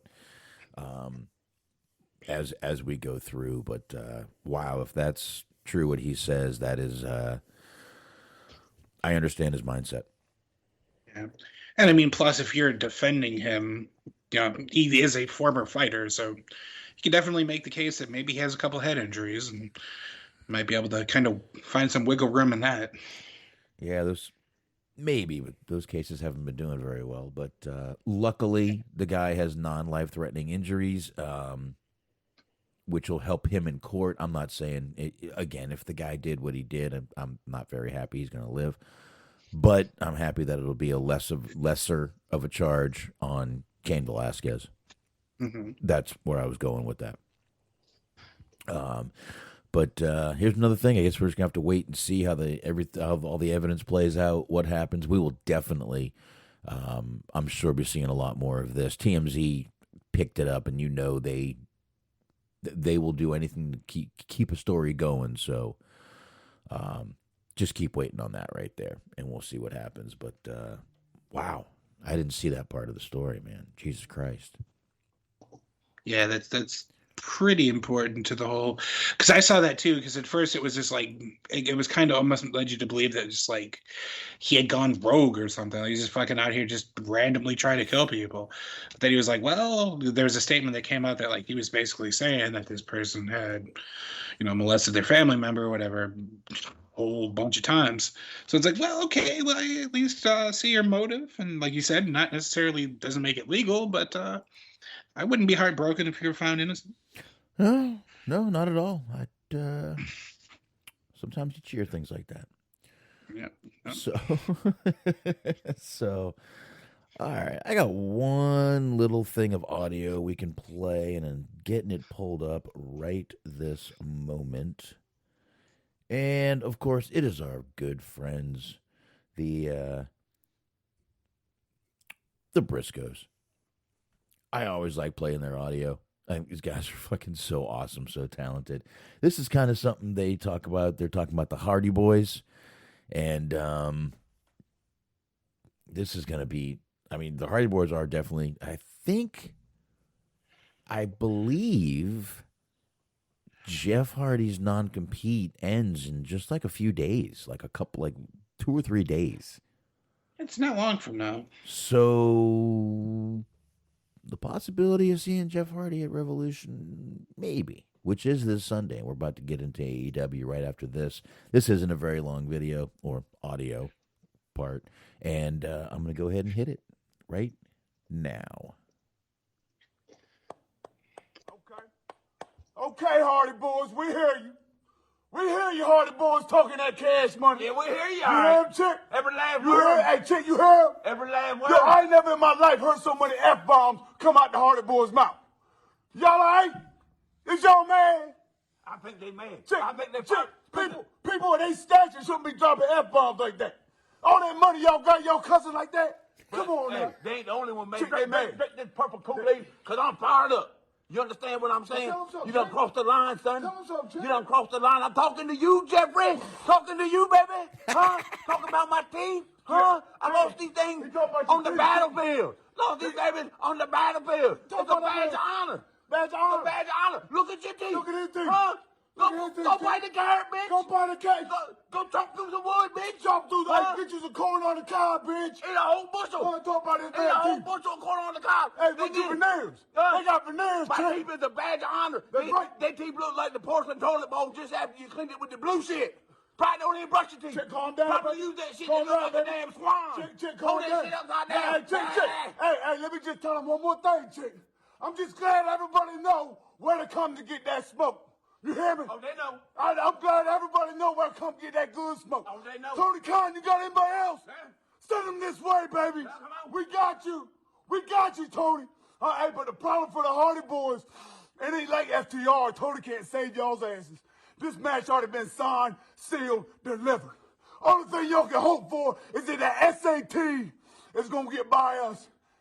But So, Jose, love you boys, but let's be real. let's be real. SAT, we love y'all. Y'all know we do. We But on let's be another real. planet, baby. Let's be real. We on 10, not 9. Not 9. We on 10. Hardy boys, y'all fucked. These guys are money to somebody. Big money to somebody. And I mean, yeah, we do know where to go to get the good smoke. I guarantee you got it. All right. How much for an eighth? Because I'll bet y'all got that shit. But I don't know, man. These guys are just fucking awesome. Just fucking awesome. I just like playing their stuff whenever I see it pop up on Facebook or somewhere. And I just thought I would play that for you, everybody. But, man, them versus the Hardy Boys, I know they've done that match already. Mm-hmm. But those two can definitely still go. I'm still down to see it, man. Oh, for sure. 100% still down to see it. So there you go. All right. So I guess we can go right from there to Dynamite, right, man? Mm-hmm. All right. Let's do this. My notes are not very... I'll tell you, for a go-home show, this was... there were some highlights of this show. The Punk thing with MJF, that was a highlight. But I think that might have been one of the only things.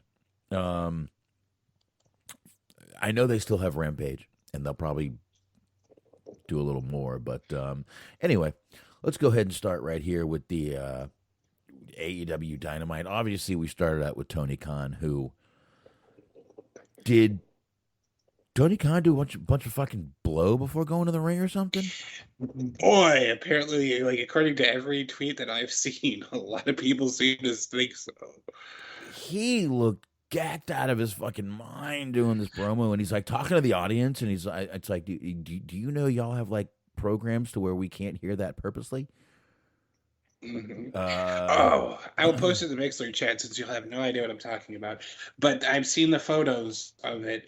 I've seen a bunch of the screenshots that people have taken, and Tony Khan at the beginning of Dynamite looked a lot like Adam Gase when he received became the head coach of the Dolphins. He had a press conference, and his eyes were about to bulge out of his fucking skull. I saw that. Definitely post that in the Mixler chat here. I've seen that. I've seen that GIF. Mm-hmm. GIF. I don't know. I'm old, and forgive me. But yeah, I have seen that one before. Go ahead and post that. Most definitely. I don't know what, but Tony Khan, listen, for whatever. He looked very odd tonight. I don't know if he was excited, nervous. He doesn't usually make these announcements. He usually sends Tony Schiavone out there to make these announcements. So I was kind of shocked to see Tony Khan out there making the announcement. But as we said earlier, he did purchase ROH. That does include the intellectual properties. That does include the library. That does include pretty much everything of this company. He is the new owner of ROH. And I think that's pretty cool, man. I see, like I said, I see a lot of mixed reactions on the old Facebook about it. I see some people laughing at it, but I mean, this isn't a bad purchase for him. First of all, he gets the library. First of all, let's just start with probably what was the most value to him is that library. Now, what he can do is if he wants to start a streaming service, he has a giant library that isn't just AEW over 3 years. Yeah. He has something tangible to put on a streaming service now. Hey, you guys want to go watch the old ROHs? You want to watch from season 1? Let's do this. Fucking pay me. Watch it.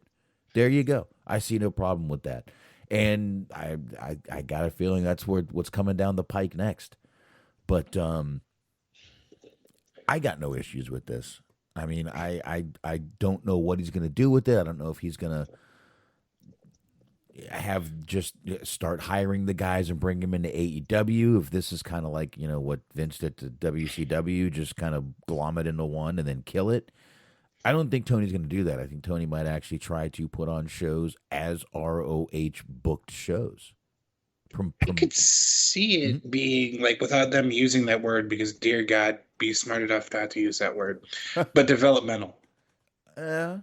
Of like, because I don't know if like these are gonna hold up or what, because like there's a couple of like different like sort of matches that were kind of announced. There was one match announced for the April 1st show. I guess all that's gotta happen. But there's a match announced for the April 1st show that we were talking about with Alex Zayne versus Swerve Scott, and then there's a bunch of like a couple of people that they announced were just like a bunch of like GCW people are supposed to be there. So I'm wondering if this isn't like a way of just like maybe he signed, runs Ring of Honor or whatever, and he uses it as an opportunity to like kind of scout these people or bring people along, or some of the people that are more that he uses more prominently on like Dark Elevation or whatever, he sends them over there to. So it's just like kind of a way to get more seasoning in front of different crowds and things like that. I don't know. I would hope that he at least like has somebody kind of maybe help him, or maybe just like he put somebody in charge of running it, because that would be my question is just like, are you going to spread yourself too thin? Because we've talked before about like all of the things that he has his hands in terms of just like, the regular day-to-day operations of AEW and all the stuff that like he overlooks and oversees and controls, from just like from filming Dynamite to filming Rampage and all the Dark and all that kind of stuff. Just like, I would be worried that he's going to get burned out. Well, here's what's going to happen. Shane's going to show up on TV, right? And they're going to be That's true. And they're going to be from Panama City, Florida. Mm-hmm.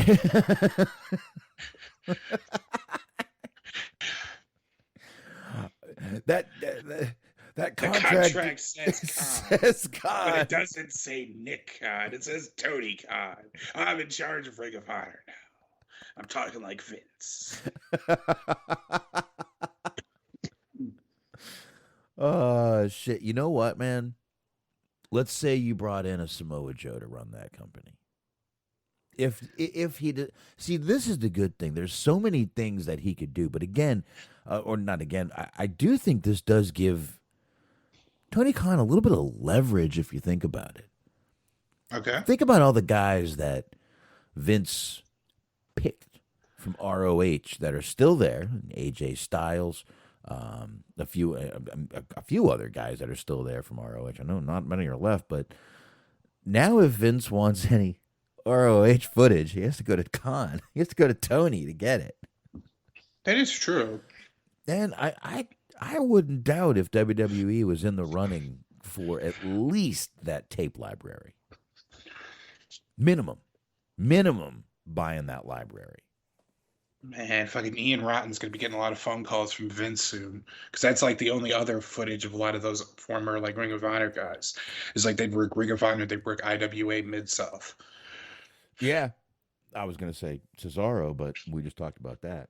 I don't know, man. I think there's a lot of potential for what's going to come down the pike for this, and we'll have to just definitely see what's going on. But I really do think, first of all, like I said, it gives him a lot of fucking leverage, but there's a lot of different things, different ways he can go with this. I definitely see it being more of like a developmental for them, which is great. But I also see him, like I said, trying to put on shows as ROH promoted shows. And yeah, that is going to spread him a little thin, and he's going to need some help. And I don't know, man, it would be nice to have like I said, like a Samoa Joe come in, who's someone who's kind of known as an ROH guy. Come on in there. I know he was an Impact. Leave me alone. But he was. Yeah, but he was there from like the very beginning. Exactly. So you bring him in there. You get Daniel Bryan over there, or I'm sorry, Bryan Danielson every now and then to come over there and make a little appearance, since he's, definitely one of those guys. Punk goes over there and makes an appearance every now and then. And I'll tell you, I wouldn't doubt if Tony has a whole nother fucking TV deal for this show. TV money right now is where it's at, dude. And this gives him another show, another TV deal. It could possibly, if he plays it right, I think that's the way to go.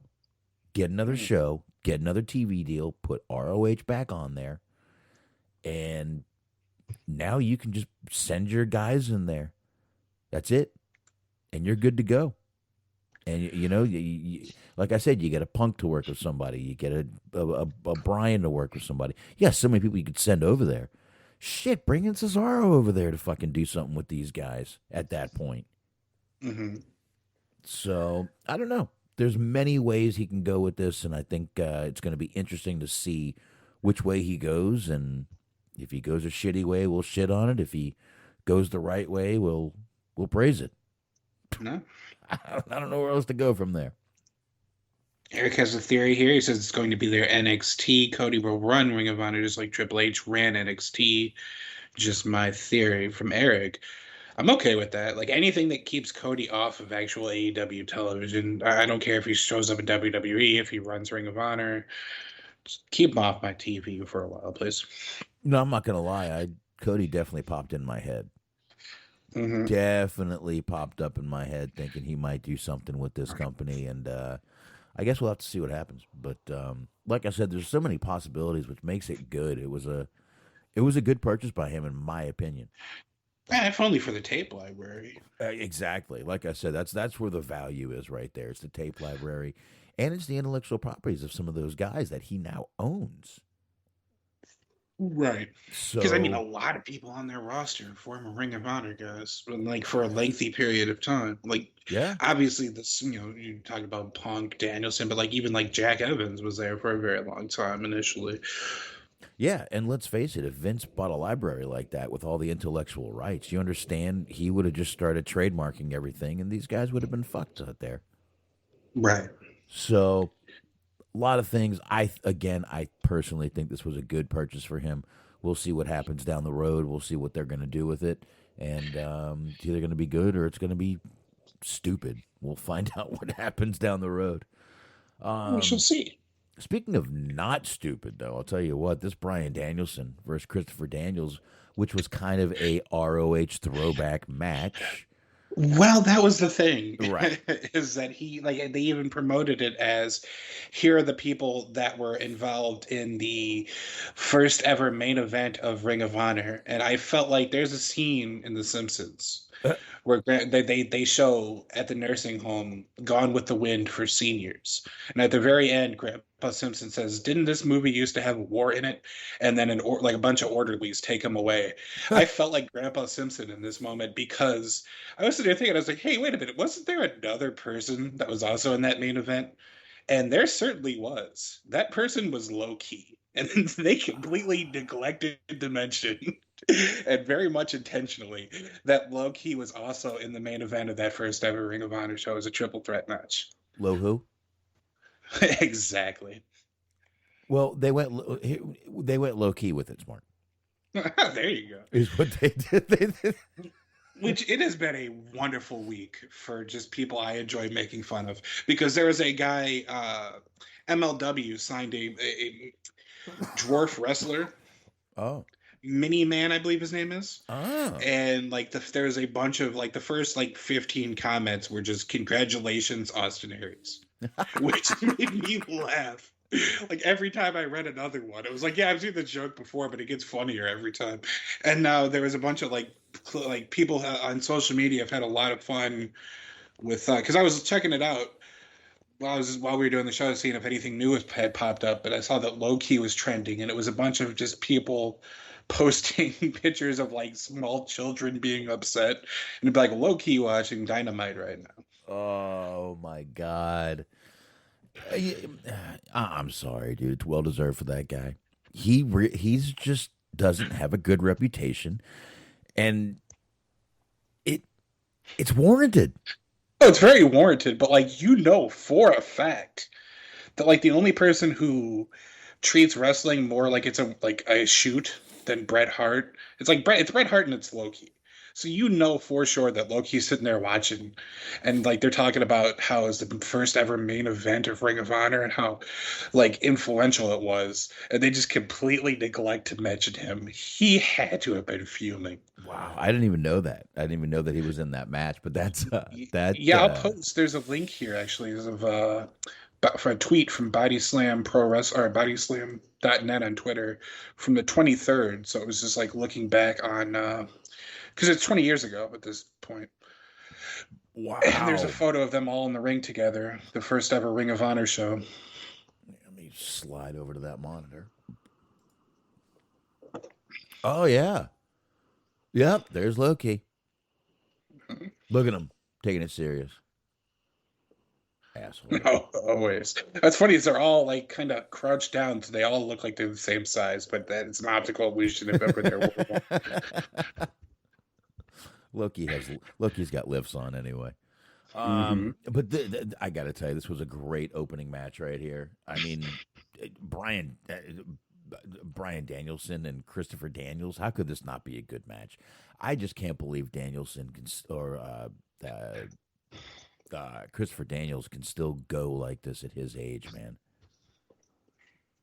It's kind of an anomaly, dude, if you think about it. No one should be able to do what he does in the ring at his age and still not look like it's hurting him. You know, guy's been doing this forever and working the same style for a long time. So I don't know, man. I thought it was cool because I honestly wasn't sure if he was still with the company. It's been a while since we've seen Christopher Daniels on TV. Yeah, and he's just, I guess, like a reduced schedule because I mean, he is getting up there, but like we always talk about, and rightfully so, because the man is immortal. But we talk about like R-Truth's aging process. If you watch Beyond the Mat, Christopher Daniels is in fucking Beyond the Mat, and even at the time, he's like indie veteran Chris Daniels. So like that guy's been doing it for literally forever. Because it's so funny because there's like the two people, like two of Mike Modest's students. Or not Mike Modest. Mike Modest was one of the people, but it was two of the students from the wrestling school that they chronicled, and they were both like really hoping to get a shot. And then like they're just like everybody was there. They kept asking people what they thought of their match, and they were really just hungry and desperate for feedback. And then you just see like Christopher Daniels walking around to the back with like just a plate full of catering. Like he already knows the score, even in like fucking 99, 98, whatever it was. Just like yeah, pin me, pay me. On one of my old YouTube channels, I actually had the video of Cena and Christopher Daniels and Samoa Joe, like all training together. Mm-hmm. Yeah. I had that. I don't know where it is, but I had it. I used to have it, but that channel got canceled. Yeah. Well, there's a famous clip of like somebody asked Cena to do like a wrist lock, and he ended up doing like an arm bar. And then like there's just like people kept clowning on him for it. Oh yeah. Yeah, there's plenty of that shit out there. But I thought with the announcement, this was a great way to start off the show. Danielson gets the win, just the same way he's been doing, kind of with the elbows to the head and then doing the old muscle man pose as they give. Grabs a mic, Moxley comes down. They're both in the ring. Once again, I'm loving this feud. I'm really liking the back and forth. And it wasn't even really a back and forth tonight. It was really just Moxley came out there and talked shit. Like, motherfucker, the only person bleeding is going to be you, and I'm fucking, ready to kill you, is basically what he said. Yeah. Like you said, it was kind of a little bit more Moxley than it was Danielson, but it's been a pretty interesting feud for whatever it was. It's not like a blood feud, but it was just like, all right, we're going to compete and we're going to see, see if you can earn my respect. I'll see if I can earn your respect, that kind of thing. So it's going to be interesting. I'm looking forward to that. That's probably one of the better matches on the pay-per-view. Yeah, I definitely think so. It's going to be fucking pretty awesome to watch on Sunday.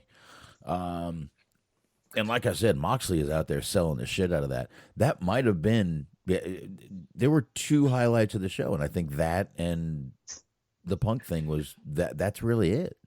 Right. Dude, right after that match, we get this little Sting and Darby Allin, this little backstage video thing. Darby Allin sounded like the opposite of Tony Khan. He sounded like he was like taking fucking Xanax or something. Mm-hmm. He got in the cops. I wanted to fall asleep 3 words into him talking. Yeah. What the fuck was that? Why did someone not say cut, reshoot? I mean, for whatever it's worth, I think it might just be like kind of one of those where we talk about how Orton, like, his promos are good if he's actually invested in whatever feud he's in, but if he's not, he's just full on autopilot. Like this cycle, the pay-per-view cycle for the feud that Darby's got this time around is just, it seems very kind of just thrown together.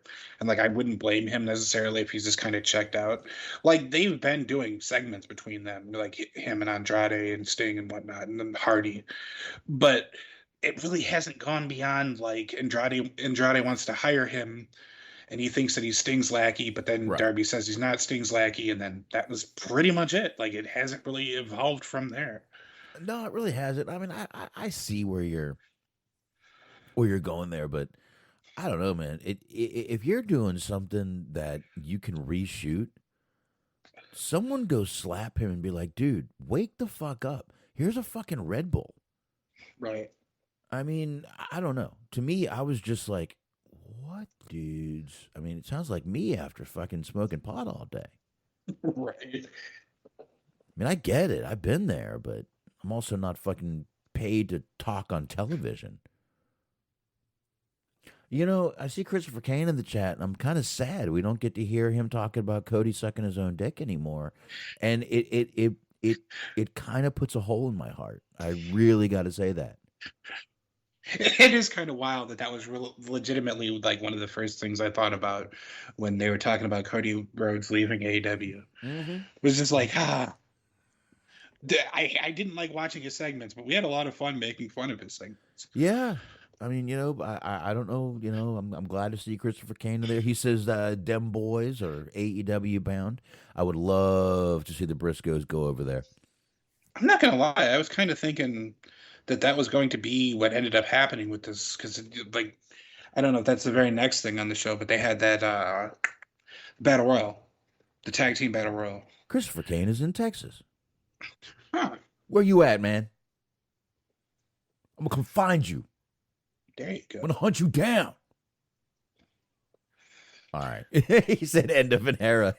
No. It is. I got a feeling it's not. I don't think you got to worry. I think Cody will be sucking that dick before we know it, and we'll be right back. It'll be the beginning of a new Cody sucking his own dick era. We're going to have to do like a fucking Hollywood hangout where we just review Roads to the Top. Oh, he's in... I don't even know where that is. So, all right. I won't come hunt you down now. Well, I'm curious. I'm going to look it up. I'm not going to say it out loud for anonymity's sake. But... Yeah, I did the same thing, obviously. I'm not sure quite where that... Probably close. I could find out real quick. Hold on. Here. Oh. I don't think we can both Google something at the same time. Well, mine's on the other monitor, and I don't feel like going over there. You can Google that. Oh, it's in it's in El Paso, so it's far from me. Nah. Well, I hope you're having a good time anyway, man. And don't worry, Cody will be blowing himself before you know it, sir. Sorry, Eric. I mean, he knows. Poor Eric just has to hear us fucking shit on Cody Rhodes for the last few minutes of the show. He's gone. I thought they would stop. No. You thought wrong. I mean, to be fair, Teddy Hart hasn't done anything in a while, and we still mention him from time to time. It's one of those things. It's a familiar place. Yeah, and Eric, I'll take care of that. Anyway, after that, after all that fun, we had the Casino Tag Team Battle Royal, which all their Battle Royals just kind of turned into clusterfucks. This one did not disappoint. But I'll tell you, Top Flight and Darius Martin got a huge pop for the return of Darius Martin. Enjoy it while it lasts. I think you might be right there. The Acclaimed came out, they had a good line about the Cain tweet, which I'm not getting into. Mm-hmm. Cain made a fucking talk about foot in mouth. Well, he's not alone. Nia Jax joined him.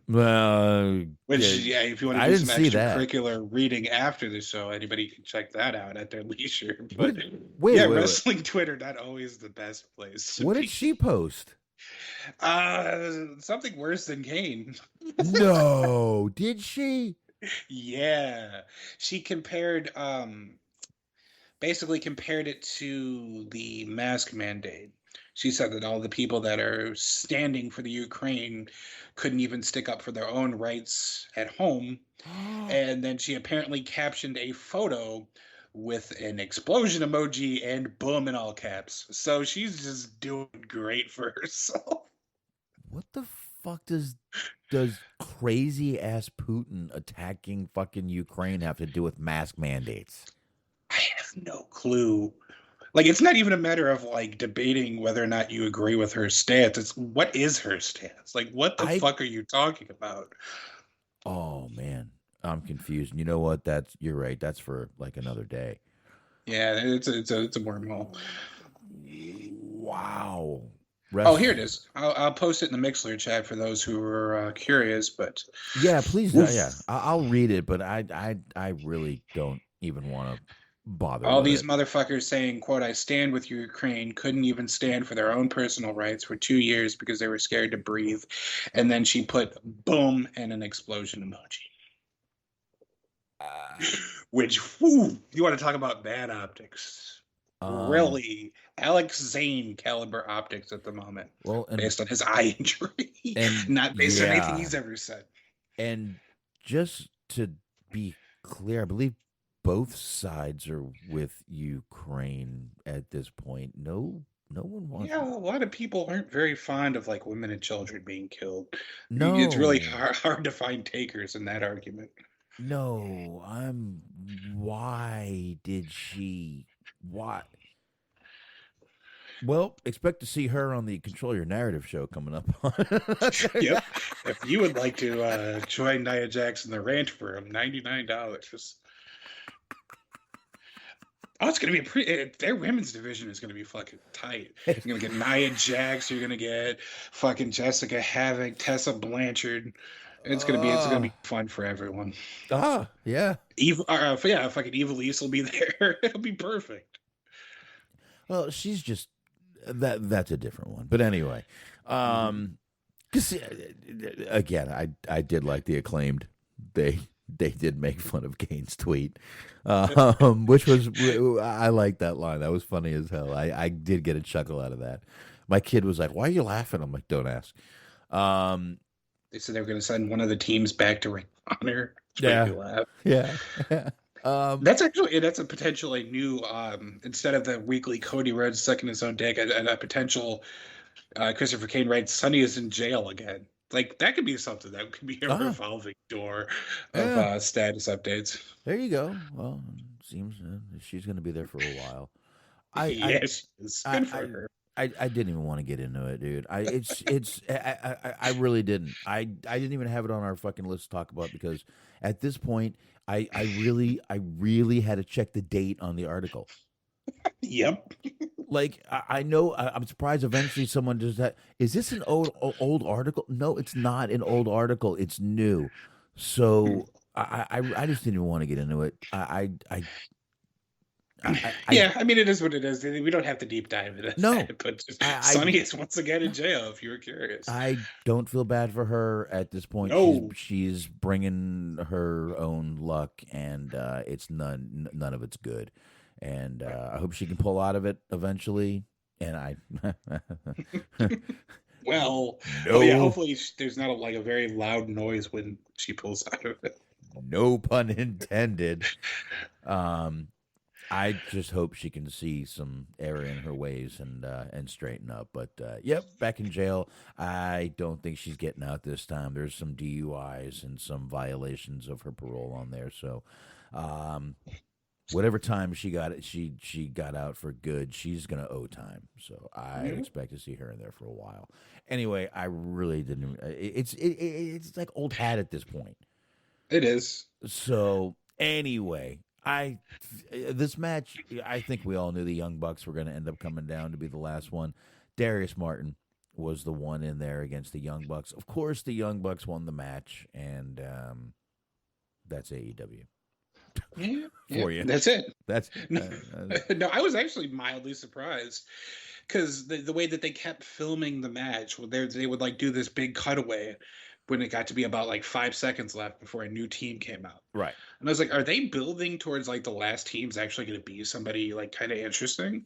And then I was thinking of like, okay, Ring of Honor, that whole thing's like, do we get the Briscoes? But no, we didn't really get any big surprise there. It was just sort of the normal run of teams. That would have been awesome though to see those two come down at the end right there.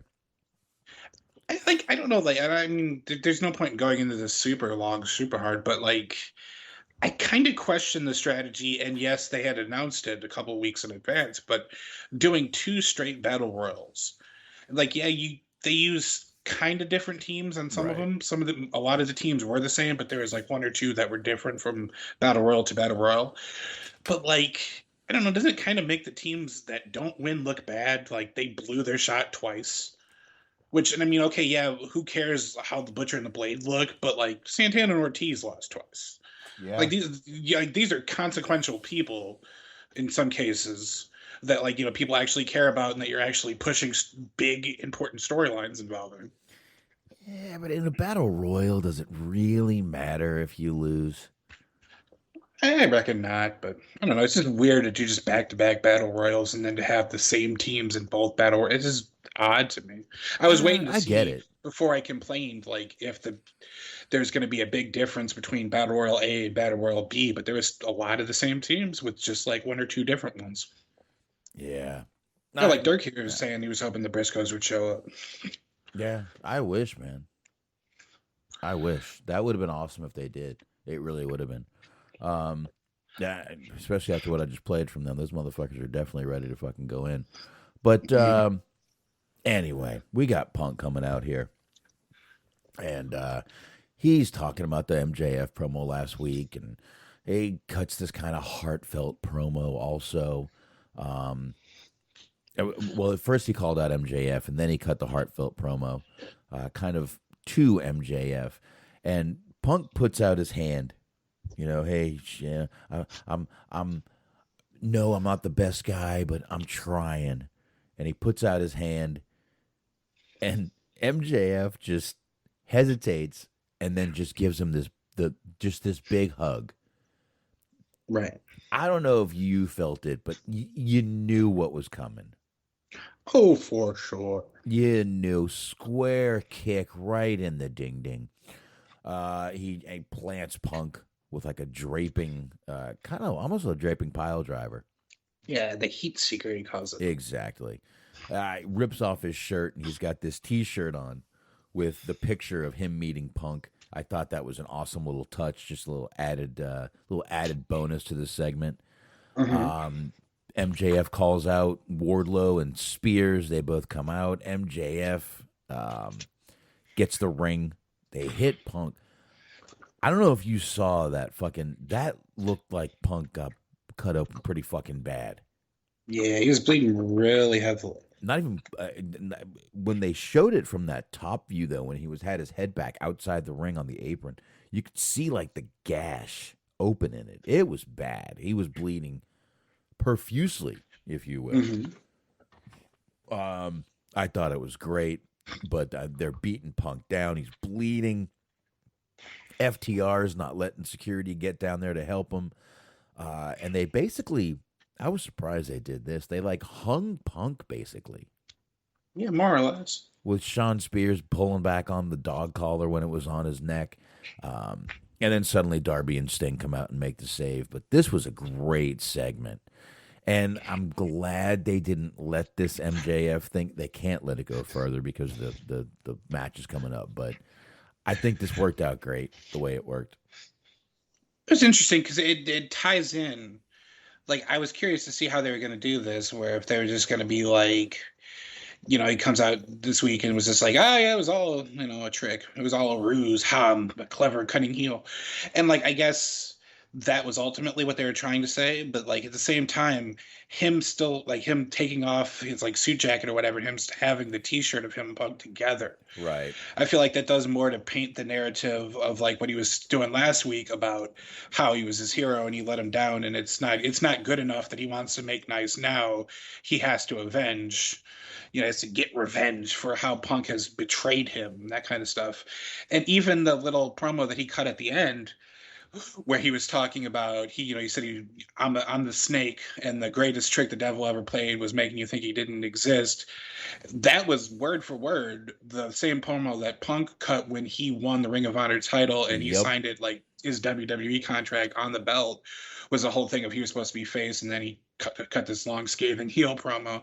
It's like even that, like using the same verbiage and referencing that promo, just a little nice extra touch for those nerds like myself who know these kind of things. Yeah, it just turned out to be a really, really fucking good segment between these two guys, but Punk was just bleeding like a fucking stuck pig, man. It was pretty fucking brutal to watch, but it made for a great visual when MJF's holding his head back and you could just see the blood dripping off his fucking eyelashes. Yeah. It made for a great visual, so purposely or not, it looked good. After that, Smark, we had this women's tag match. And it was Thunder Rosa and Mercedes Martinez versus Britt Baker and Jamie Hayter. It was a decent match, but I brought it up just to ask you something. Did it look like all these girls had no timing? Yeah, it was a little off. I know what you're saying. The timing, that happens sometimes. And sometimes it's just more glaringly obvious than others, where you just see a match between two people, or in this case, four people, and the chemistry's off, and the match suffers because of it. I think that's what happened. It wasn't a bad match, but just, like you said, it was a little off. It just, at times, it looked like, there you go, botch-tastic. Exactly, WBYU. That's exactly what it was. There were times where they were literally just standing there waiting for a move to happen, or it didn't look right, some of this match. Chemistry, none. Timing, off. I wasn't a fan of this match. I mean, at one point, Jamie Hayter threw this kick to Mercedes Martinez that was like a mile and a half away from her. It just nothing. Not a very good match. Decent, maybe, but that's about as far as I would go with that. So, I'm not going to sit there and complain about it too much. Their women's division was picking up, and this match did not help it at all. We had Semi back out, though, with the cue cards. And for the picture-in-picture, as we usually do. Basically, it was just a promo on the AHFO, which I'm still not feeling. I don't give a shit about it. But Sammy back again. He had a little bit of a thing to his ocular issue, and Sammy's back. Good thing. I'm kind of hoping that as we were talking about Jeff Hardy coming soon, that they just sort of drop the whole Hardy family thing. It's just or not Hardy family thing, but the Hardy box office. Just let it go. Yeah, it's not doing anything for anyone. Nobody is more over because of it. No, and you just basically have yourself a giant collection of jobbers for the most part. Yeah, pretty much. Oh, hold on. Hold on. I had to stand up for a second. My knee was locking the fuck up on me. Because, it's like Butcher and Blade, they hardly ever win. The Bunny hardly ever wins anything. Unfortunately for me, because I'm a fan of theirs, TH2, they don't win shit. Like you just have just a menagerie of fucking jobbers. Yeah, pretty much so. Anyway, speaking of jobbers, we get Wardlow versus Cesar Bononi, who I actually see that guy as a big star at one point if they can... he's got a great look. He's got a fucking great physique, and he's great. He's good in the ring. I see no problems with the guy. He's huge. I hadn't seen him in a minute. I forgot how big he was. Yeah, big motherfucker. It was a quick Wardlow squash match, but this is kind of where we saw the little bit of Sean Spears Right after the match, he goes in to hit Caesar with a chair. Wardlow grabs the chair, stops him. They get face to face. Spears backs down. Wardlow gets his little celebration. But right after that, Smark, we get Marvez back there with Wardlow and Sean Spears. MJF comes up and completely bitches him out. Mm-hmm. You know, basically, oh, look, I'll let you keep the title if you win it Sunday. And then Wardlow, like, pushed him. He pushed him, right? He didn't hit him. Yeah. And then MJF slapped him. And he's like, bitch, you work for me, not AEW. Yeah. Didn't... He told him he was not a wrestler. He was his bodyguard. Yeah, I get where they were going. They want you to have a little more sympathy for Wardlow because obviously something's going to happen sooner rather than later. But I'm not sure this was the right way to do it. I just didn't I didn't have a problem with the segment, but I feel like I just push it back to like the week after the pay-per-view. I mean, obviously him saying that if he wins the not the battle royal, but the ladder match, he gets to keep the title. But like, so obviously you can't do that particular part of the segment the week after the pay-per-view. But I just mean like, I don't think you really needed to further the tension between the two of them this particular week. It was just like, there's enough going on. Yeah. Yeah, there is. It was unnecessary, unneeded. I agree with you there. But I mean, again, the show moved kind of quick. Right away, we're at the Fish, O'Reilly, and Cole versus Adam Page, John Silver, and Alex Reynolds match, which was the main event. Decent match. I saw nothing wrong with it. Cole ended up pinning Alex Reynolds for the win. Page took a beating after the match, and then he gets duct taped to the ring ropes. And I don't know, it just reminded me of a Cuckold video. They're sitting there Red Dragon's taking out Silver and Reynolds, and all Page can do is watch. They cuckold Page. Basically what they did. And it's a common thing if you're named Page, apparently. Because you got DDP, you've got old Paige herself. If your name's Paige, it's just kind of written in the stars. Yeah. It's just, I guess so. But I didn't think it was a bad show tonight. I just thought it for a Dynamite go home show, which is your flagship show. It really is. I just thought it was lacking a little bit.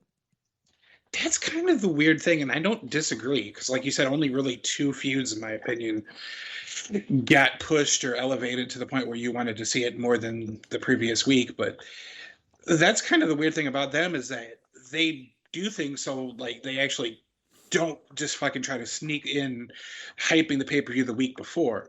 Like, they do a good job of hyping it like weeks in advance. So a lot of these matches were already kind of set in motion, and they had already hyped them a week or two prior. But so like you didn't have to do it so hard. You didn't have to rely on the last show so hard to promote the matches. But at the same time, like you said, there's really only two.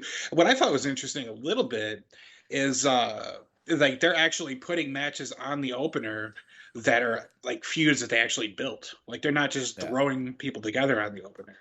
Because they have they announced it was going to be Hook versus QT Marshall, which there's a feud that they built entirely on Rampage, but it's still a feud that they built. So it's like it amounts to something, I guess. And then like they did the whole big video package this week about Chris Statlander and completely blanking on her name, Layla Hirsch. There we go. Mm-hmm. And they're going to be doing that match on the opener too. So they're not just throwing together two random matches. It's like actual matches that have, whether you like them or not, they at least try to build them and try to add some heat to them. Yeah, they try. At least. So, all right, man. I think we're good to go. There you go. All right. Let's hit the fucking music, knock out the plugs, and get on out of here, man. Way longer show than I thought it was going to be. All right, folks. That means you guys can check out the high marks. That's right. It's Cheeseman. It's Mojo. It's G-Wiz. And you should be checking them out on Mixler.com/metal. Network. That's right. Don't forget 2 T's in Mitt. And check them out. Metal Mitt Podcast Network. YouTube also. Sundays, 8:30 p.m. Eastern Time. You can check those guys out right there live on Mixler. Once again, mixler.com/Metal Mitt Podcast Network.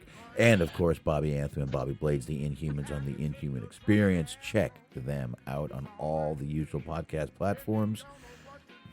And, of course, you've got Eric, Doug, and Daniel over there on the Everything Unscripted Wrestling Podcast. And, by the way, I was on their show Friday. I had a great fucking time. We talked to the greatest tag teams of all time. And Doug kind of made a game out of it to where you guessed which tag team was in the slot. And it was pretty cool. I believe it or not, I won. Nice. I got the most. I do get to pick their next poll, and I will get back to them on that. So definitely go check that out on all the usual podcast platforms. And, of course, you can always listen to them live right there. Every EUP network right over there on Blog Talk Radio. So check that out also. And but, yeah, I had a great time doing it. We were over there with it was me, Eric, Doug, Daniel, and, oh, my God, I can't remember who the hell was on the show with us. But, Eric's in here going, God damn it, you should know who this. I completely forgot who was on the show with us. But, of course, I was drinking. So, Stephen Milan, appreciate you sharing the show, buddy. Definitely go check him out, letterboxboxd.com and /Stephen Milan, 2 L's in Milan, over there reviewing films. That's right, Bob Hazelwood was on there with us. That's a cool name. Yeah, former manager, so it was fun to have him on. It was just a great time doing the show. And I'll be back 9:30 p.m. Eastern Time this Saturday night. Check me out right here on mixler.com/dirtsheetdudes. And I'll be back with Hollywood Hangout. So here you go. Go ahead, man. You got it Mondays, 8:30 p.m. on the Metal Mitt Podcast Network. It is Cheese on Sports. Cheese, G Wiz, Luke Birch, Matt with 2 T's, and myself. We're picking games. We're talking NHL, MLB, strike, and NBA, as well as UFC predictions, discussions, analysis, whatever you want, whatever you need. We got you covered. Be sure to check us out. And be sure to check out our friends Mojo and Dirk. Mojo and Dirk's most dastardly show. They are just there. Devious, dastardly, heathenist men, and that's why we love them.